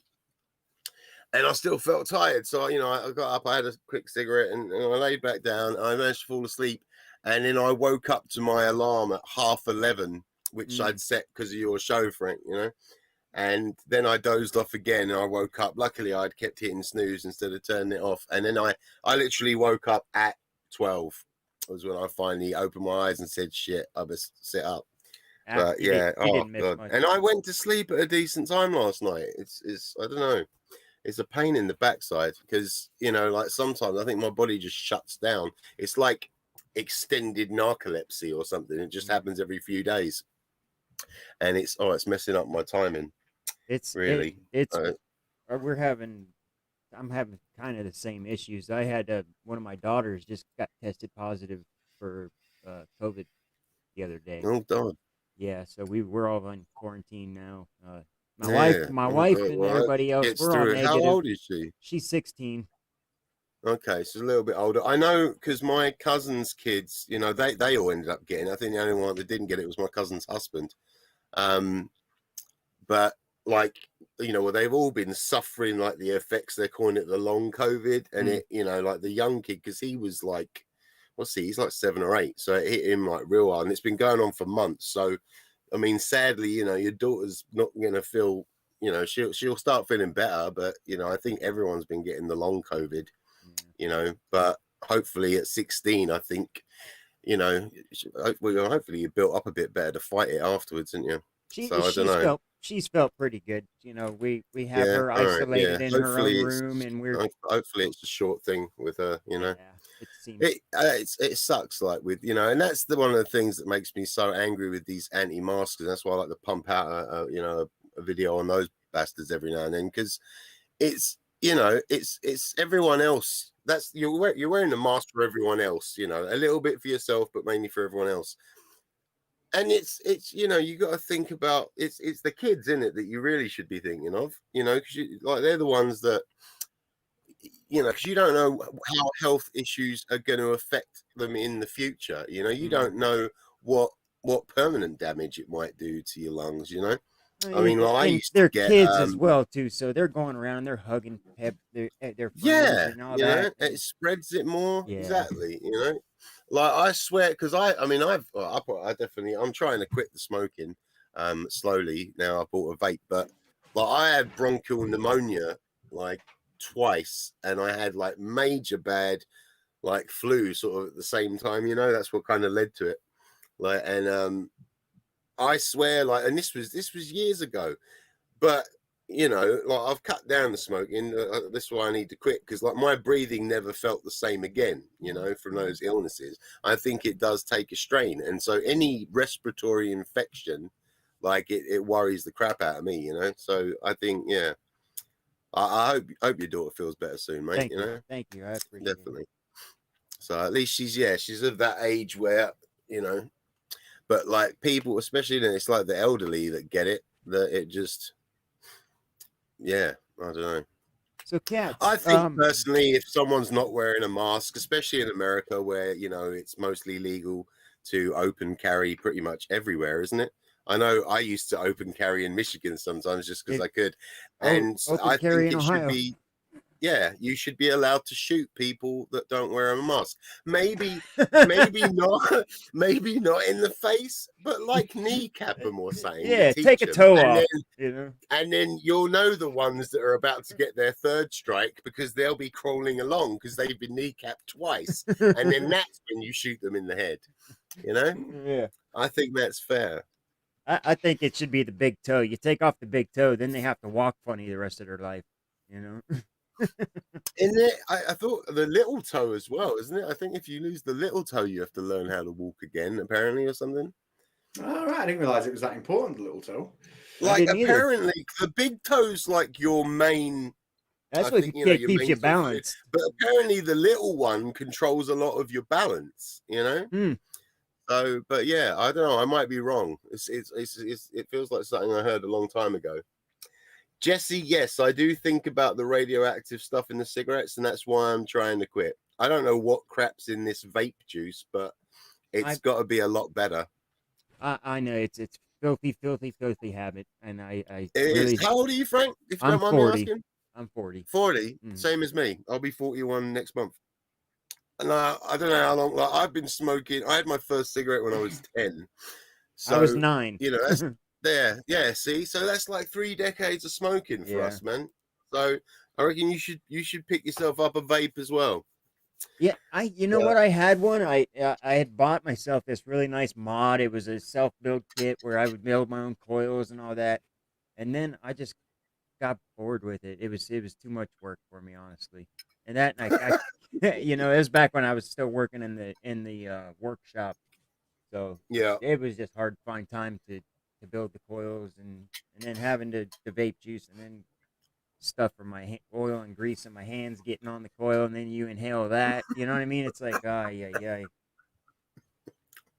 Oh dear. Well, yeah, that's true. So, Katz, one video specifically that I wanted to talk to you about, because this is something that I can get a little comprehensive on, was Conspiracy Catz number 17 with Antonio Subaratz, his science of Oh yeah. his science of racing video. Now, that's something that I can talk about. I Yeah. So it's growing up, I was a huge Dale Earnhardt fan. Still am. Mhm. And anybody who knows his story knows that Dale Earnhardt Jr. Dale Earnhardt Sr. Senior. Oh, I don't think I ever saw him. Yeah, he was obviously Dale Jr.'s father. He Yeah. seven-time NASCAR champion. Oh wow. One of the greatest drivers ever lived. Anyways, it was always said, so we have different style racetracks, and at Katz, you were talking in one of your recent videos about Talladega and how they use the banking at Talladega to keep the cars on the track. And Yeah. so at those places in particular, they always used to talk about how Dale could see the air because he was so good at moving his way around in the traffic and getting through it, and how he could see the air. But of course, that's not possible. Nobody can see the air. But he always wore an open face helmet, and he had that big bushy mustache. So I think he could feel the air, and I think he could know where, because the aerodynamics of those cars, that's what I'm getting at, is it's crazy, and we could really do some interesting aerodynamics experiments with race cars, and in Mm. like you were saying on the banking, what happens when it gets on the banking and it's loaded and the springs are loaded, and I would love to do a science of racing video with you. That'd be great. One of the most fascinating things I've heard about, I think, Formula One cars over here is that the what they called, not the tail fins. What word am I looking for? The air intake above the Spoiler. intake. There we go. So it's designed in a way that you get that much the pressure change of sort of like above and below puts that much force sort of like towards the wheels of the car that when a F1 car is going at full speed, if it went through a tunnel, there was a nice smooth tunnel, it could actually end up going up the walls and driving upside down on the roof. Like it generates that much downforce. It's incredible. Like the engineering must be mind blowing. Oh, it's crazy. It's crazy. Mind blowing. I'd quite like to do like a stupid video, maybe, because every flat earth video is stupid. So I might do one because obviously having tracks shaped like that with obvious curve must disprove flat earth. So I think I might have to do one of those. I've been thinking of this character I want to try and do is Ali G Ocentric. And so I think that could be one of his videos. That'd be funny. That'd be funny. Jesse says in the chat, smokers have the highest exposure of radioactive radiation on Earth, more than astronauts and people in Chernobyl. Is that Is that true, or is she just joking? Yeah, there's a video. I think Jesse pointed me towards it. This guy actually traveled all over the world to different places with what's it called? Is it a Geiger counter? Mm-hmm. Yeah.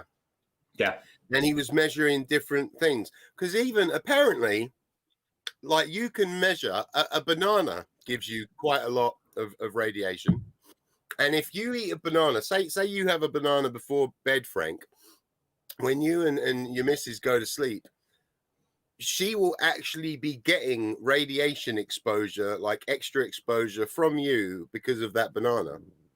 It's not a large amount though, but yeah. So he discusses all this and measures all these different things, and smokers get the highest amount of radiation from anything.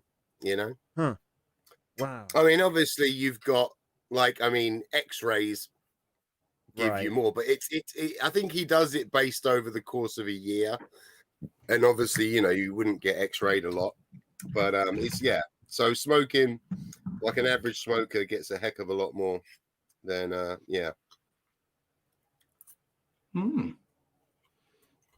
Is our High Plains Drifter in the chat says, got a question. Is Arwen a Poe or just a moron? Yes and yes, I agree with Bobby. Why not both? Why not both? Yeah. Oh man, I that's think, another guy. Yeah, I'd like to do a video on him too. And Joey Rocha. I tried to start a video about him, but the guy is so boring. There's not much to do. You're on Joey, you mean? Or No, Alvin. Oh, I think I lost connection for a second. Like everyone disappeared. oh no, I think that's, you know what? That's because I unhooked the Ethernet and it switched to the Wi-Fi so that I could take you guys with me because I've finished my lunch now. I'm having a real cigarette. Copy that. So, you guys can see the holiday home as I walk about. Jesse says it scared the shit out of her.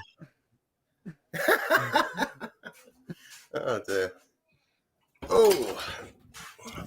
So you know, Joey Rocha, I'm almost, I hate to generalize people, but I almost guarantee you that guy is a martial artist. He seems like one of those meathead jujitsu guys, like Eddie Bravo, Yeah. And Yeah, I not think he's surprising. just he's a smart guy. Apparently, I mean, maybe not apparently smart, but he's well spoken, I should say, and he probably has a lot of Dunning Kruger going on there. But yeah, no, I almost guarantee that guy is a martial artist who just thinks he's the smartest thing in the world.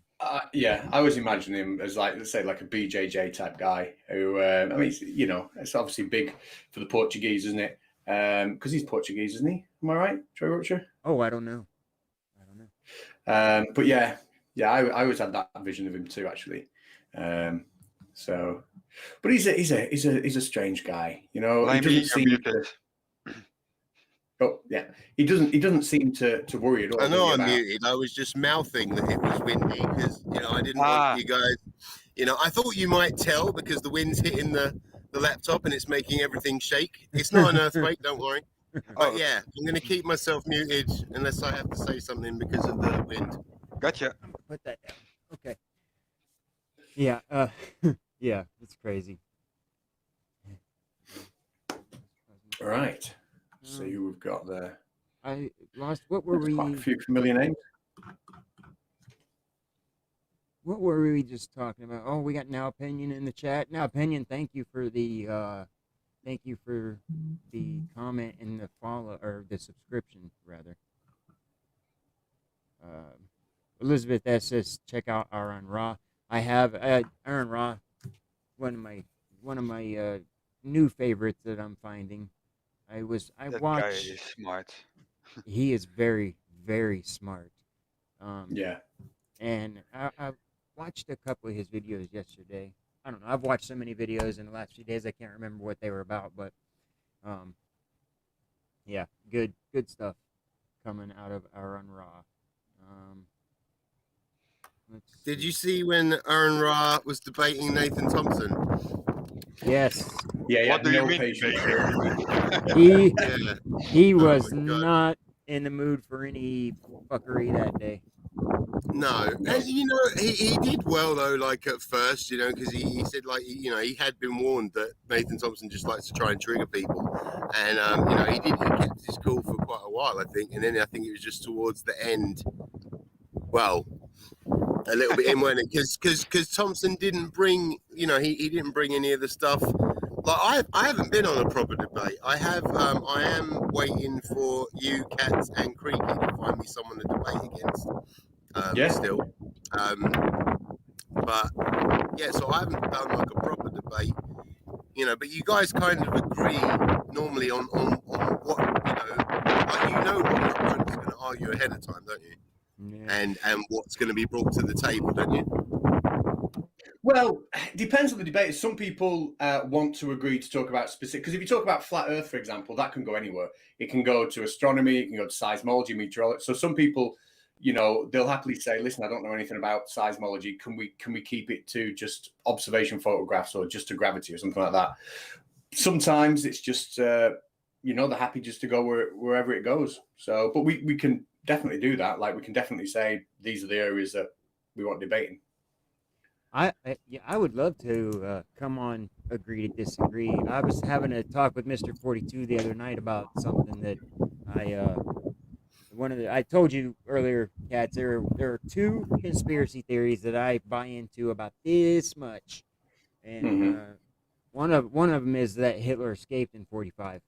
So I would love to come on and talk about that and get proven wrong, if possible. So, I don't know much about that at all.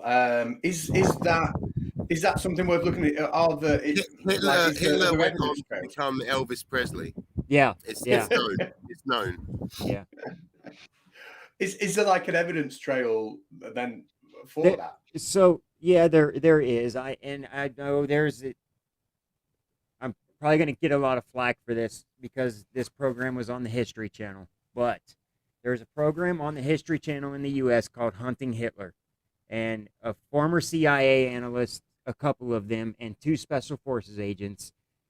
They go digging through archives, and then the CIA analysts do. They go digging through archives, and they do find evidence that Hitler was flown out of Berlin 3 or 4 days prior to him allegedly dying. But I don't know. You'd have to watch that and come to your own conclusion on it. But they like in I believe it's called Arecibo in Argentina. They found an entire, like, it was the ruins of a Nazi village, and they found like buttons and insignia, and there was this one like heavily guarded building, and it had a little room in it that had medicine vials in it, and in those medicine vials they got tested. They were medicines for stomach ailments and stuff, which are problems that he suffered with. So I think personally the evidence is compelling, and Mr. 42 disagrees with me on that, and that's cool. But yeah, but we think disagree in a nice way. Yes, definitely. No, sorry. No, I think a couple of the interesting things with Hitler is, aside from the mass genocide and everything else, but that man also, no one else is ever going to rock that particular mustache. God, I hope not. And then also, the swastika, because originally, like that meant something completely different, and I forget what. It was a Hindu. Hindu, yeah. Yeah, it was actually it's been used throughout. It's been used throughout human history in several cultures, and it's had several meanings, from what I understand. But I think that he took it from the Hindus and reappropriated it for his terrible reasons. Jesse 10-2 says, I know a German. I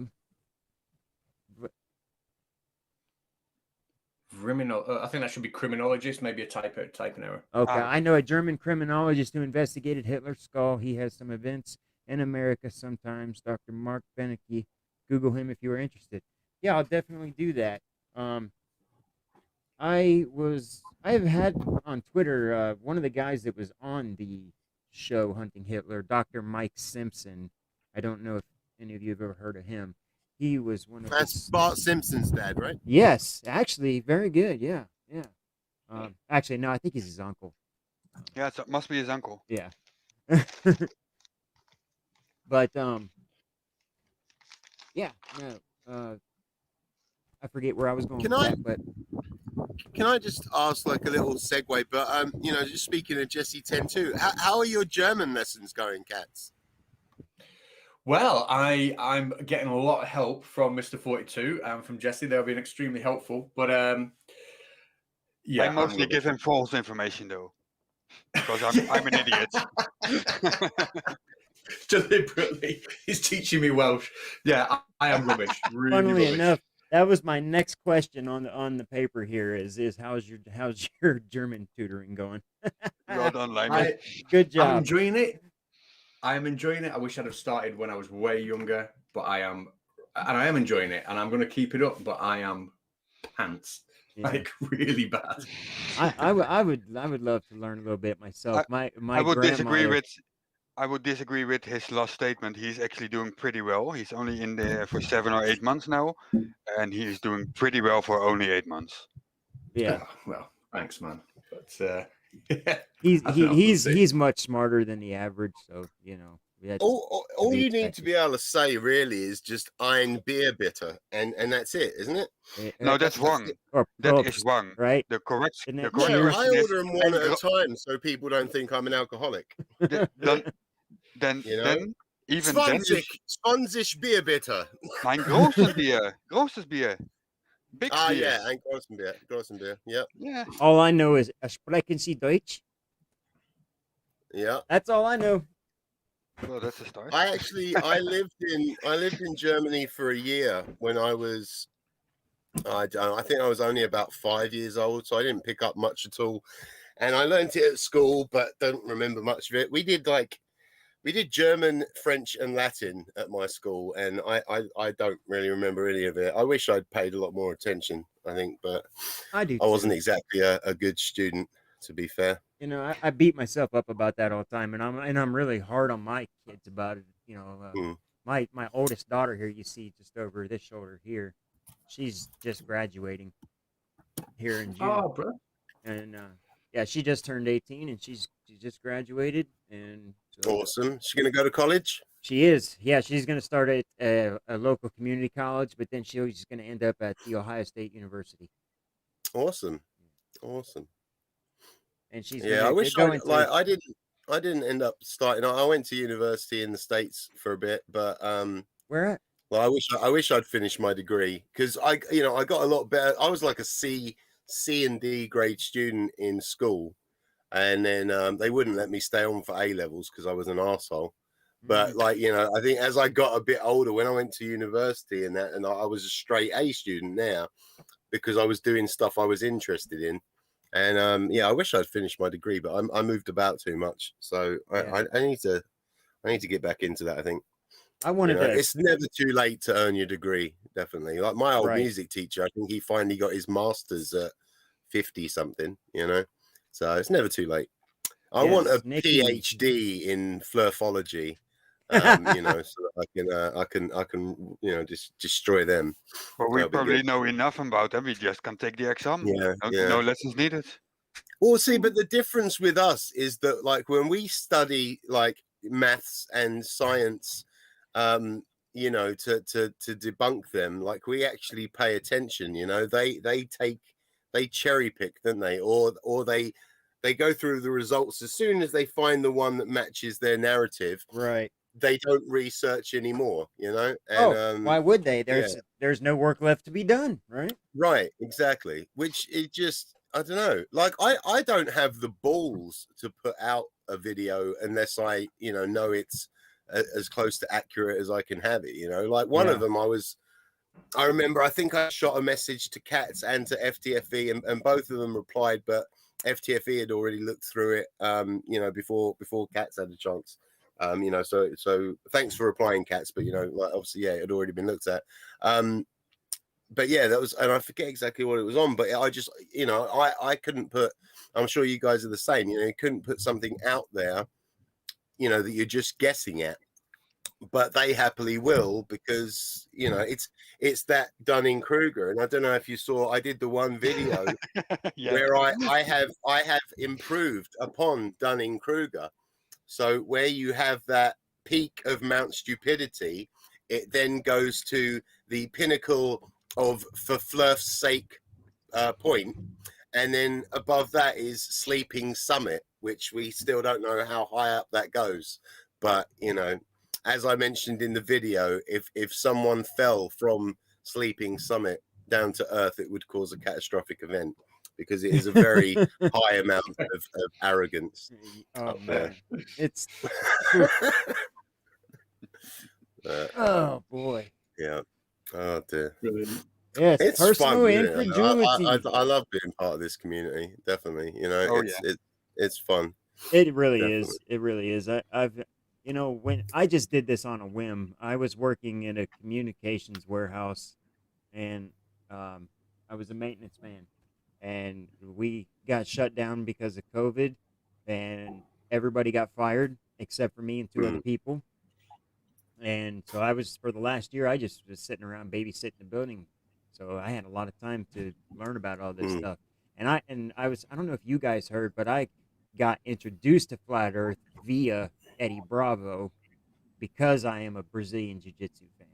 So I was listening to a Joe Rogan podcast featuring Eddie Bravo, and he starts going off about this, and that's how I found it. And then I found Catz, and then I reached out to him, and he, yeah, no, it's just great. This community is awesome. Everybody I've reached out to has either written back or said something kind or retweeted a tweet or something. Everybody in this community. Yeah, there's a lot of support. And even all you folks in the chat, all you people are beautiful people. Thank you for being here. Not my face. Even you. Oh, dear. Yeah, I see, and there's so many of them that I haven't even looked at or heard of. I think because I started looking at YouTube a lot more. I've been out of work for years now because of my back, and then I finally got recommended like a Simon Dan video, and then from that, I found Conspiracy Catz, and then from them I sort of found like Team Skeptic and FTFE and all that stuff, and it just blossomed out. But like I've still like I only just recently found Bob the Science Guy, and like that was only I think like a month ago. There's people on both sides of the fence that I still haven't seen yet, so it's cool. There's a lot to it, definitely. Oh yeah, a lot more people. There's a lot of I want to do creators out something there. on Taboo Conspiracy because he's a twat as well. I think that's one I'd like to do something on. I thought was he not one of the ones that actually recently came to the Globe side? Not him. No, I don't think so. No, because he's still like, I think he only put a video out the other day. Oh, okay. For Flat Earth. I'm gonna have to have a look now. I don't know where.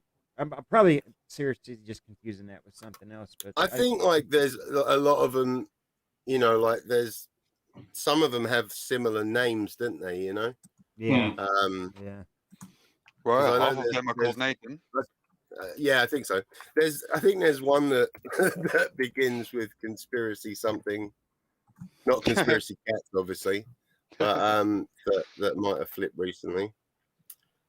But yeah, Taboo. What's his most recent video? Oh, Astronauts Are Liars. That was 2 days ago. That right there is something else. Got a Bill Gates one. When people say space is fake, I take that personally. I really do, because to me, you're dishonoring these people. These people that died on Apollo 1. These people that died on Challenger. You're dishonoring these people, and then they want to say that it's fake and I would love to have a talk with Kristen McCullough's mother or her daughters or whoever is still around, just to to put out there to show these people, look, these are real lives, these are real people, and you guys just by a simple statement of saying space is fake, you're discrediting all of them. Like whoever put like the picture together of what's it where it's like showing the Challenger people and saying that they're really alive, because it's either one of them I think is the twin brother, and then the other ones are just people that look similar, right? Or whatever. That's disgusting, really. It's just I don't know, it's the lowest of the low, really. But Catz, can I ask, like on a because obviously you understand physics better than any of us here, I think, and like because they're always flat earthers are always doing the laser test.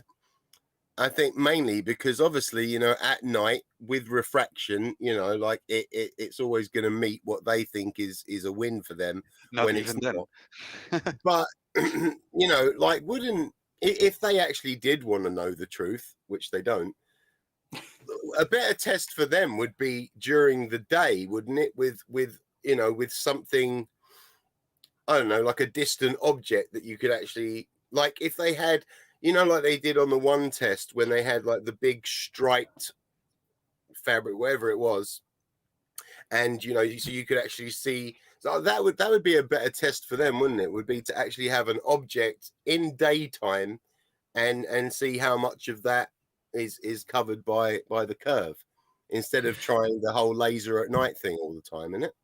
Yeah, I mean, we use lasers. A-level physics, one of the things we do is we take a laser at a known distance, we shine it on a piece of graph paper, and then just whack a bloody heater, underneath in a gap between laser paper, and you can see the laser, is effect. So yes, it's a laser, but it doesn't mean that it's going to be going straight as a dime. It's going to be affected just like any other light, isn't it? Yeah. But you're right. But in time lapses have been done. So the white swan image that was on that Ranty gave us that we analysed, I put on my channel.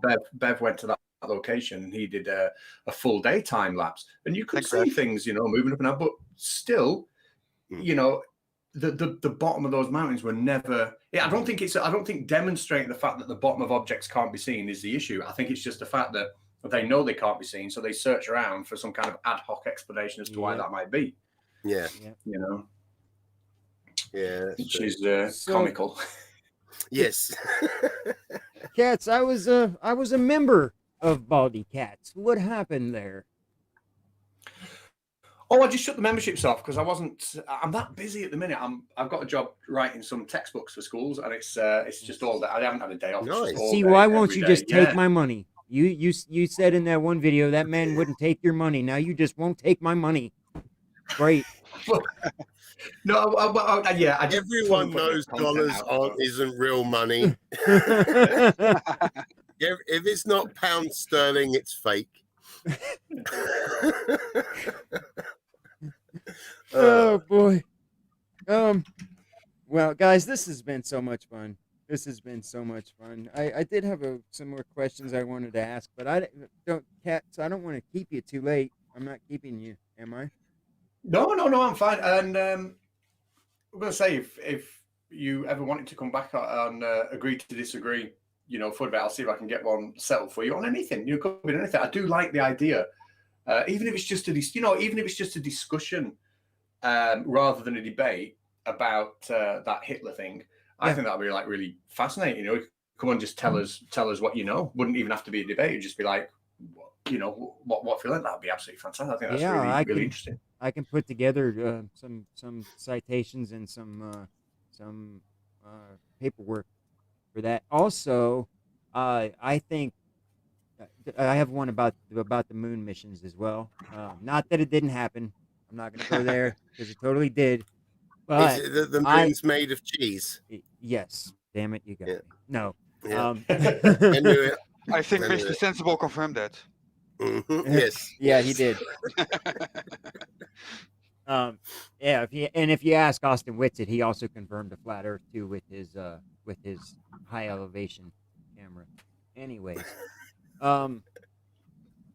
I think that the reason that some of those things may look like they were shot or a picture was taken in a studio, I think maybe what's possible is that we just didn't understand photography and film well enough back then and what cosmic radiation could do to it. So I think what might have happened is they go on their mission, they get there, they get back, and then they're going through the footage and they're like, holy shit, and they lost some stuff due to.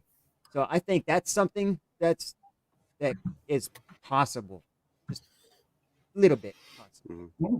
Well, cool. We'll make a good discussion. We've seen what happened to like those four that they went to space and got caught in the cosmic radiation. One became Human Torch. Mr. Fantastic. So we knew that it was dangerous, but also very awesome. Oh, Catz, dude, I have to ask you, what is the deal with this professor who's claiming the world is run by infinity stones? God, that was incredible. Did you see it? I was on old Grumpy Dude's channel. Yes. Are you familiar with Old grumpy dude, Old shout grumpy, yeah, out. old grumpy guy. Old grumpy guy. He's brilliant. He's no, there's no grumpy guy and there's no grumpy dude. There's two different people. Oh, Old who's grumpy the one dude. that you were on the other night? That's old grumpy dude. grumpy old okay. dude. Grumpy old dude. Sorry. That's it. Grumpy old That's dude. it. Sorry. Yeah. There is a grumpy old guy, and I'm subscribed to him, and he does like political commentary and stuff. Okay. But yeah, he's this white supremacist, and that's what he debunks now. You know, old grumpy dude, or grumpy old dude, sorry, debunks that kind of stuff. But he's found one who believes that God is actually the racist and has created anyone who basically isn't pure white or whatever is created by the devil using some magic stones, but he doesn't have all 12 stones. He's only got 9 of the stones because only angels and God can use 12. And he doesn't really know how to use them, so he's kind of created inferior races with that that aren't God's people. And it was just unbelievable. I saw your tweet that you put up right before that, and you said, I have no idea what I'm about to see. So I go watch it, and I'm not 15 minutes into it, and the look on your face was just so perplexed. I'm like, I have never seen him look so confused. But it's like, how do you debunk it? Yeah, I mean, you can't, I guess. But You know, that sounds like it's trolling. You know, that doesn't sound like it's legit. And if it is legit, then that person needs to, you know, go seek professional help. absolutely, You know, yeah, definitely. yeah. I think he definitely needs that. We're all one I'm race. living proof that medication can help. You know, like yeah, I hear way less voices than I used to. It's good stuff. Good stuff. Oh. No, I still hear voices. I just don't answer them anymore. Yeah, I still sometimes. I was telling that to Mr. 42 the other day. Because he was saying something about, sorry, I was talking to myself. I said, that's fine. It's just when you start answering yourself, that's when we have a problem. Yeah. Brilliant. Oh dear. Oh boy. Well, I don't want to. Let's see. Well, that's I've gone through my notes. So. All right. Yeah, I think I got to shoot anyway. I told Demon I'd pop on his stream for a bit, and I'm still trying to write my my gaming news video for today. I might have to push it back to tomorrow, depending. Believe it or not, we have been going for 2 hours and 7 minutes. Yeah, time flies when you're talking about idiots. Yeah, indeed, guys. This has been a lot of fun. Catz, thanks for having us on. Truly honored that you came to my channel and to hang out with me. Truly honored. Only reason I came was because Catz was here. Yeah, exactly. That's why I'm here. You guys are great, man. You guys are awesome. No, not really. No, you're a good guy, Frank. Definitely. Thank you. Yeah. Appreciate I've really enjoyed it. It's been a great chat. I'm sure we'll do other stuff together in future. And I'll definitely if you're serious about wanting to present anything about what we're talking about before, I'd love to hear it. You know, and I'll purposely not do any research beforehand, just so it's all new to my ears. It'd be nice to listen to. Sure. And then we'll not do it as a debate. We'll just do it as this is what I think. Okay, cool. Yeah, I'll send you some video clips and stuff like that, and show you how these guys were finding their information. And so, cool. Yes. Yeah, we'll go from there. But yeah, I'd love to come on to agree, disagree, and have a good chat. Awesome. Awesome. Right. Well, this has been great. Cheers, guys. Nice to finally speak to you in person, and it's been great. Cheers. Yeah. You too. It's nice to finally meet you. Like, I'm very honored to have you here. You too, Limey Play, Mr. 42. You guys were my first friends, subscribers, whatever you want to call them. So thank you, and thanks for being here. This has been Frank being Frank, and I'll see you guys next time.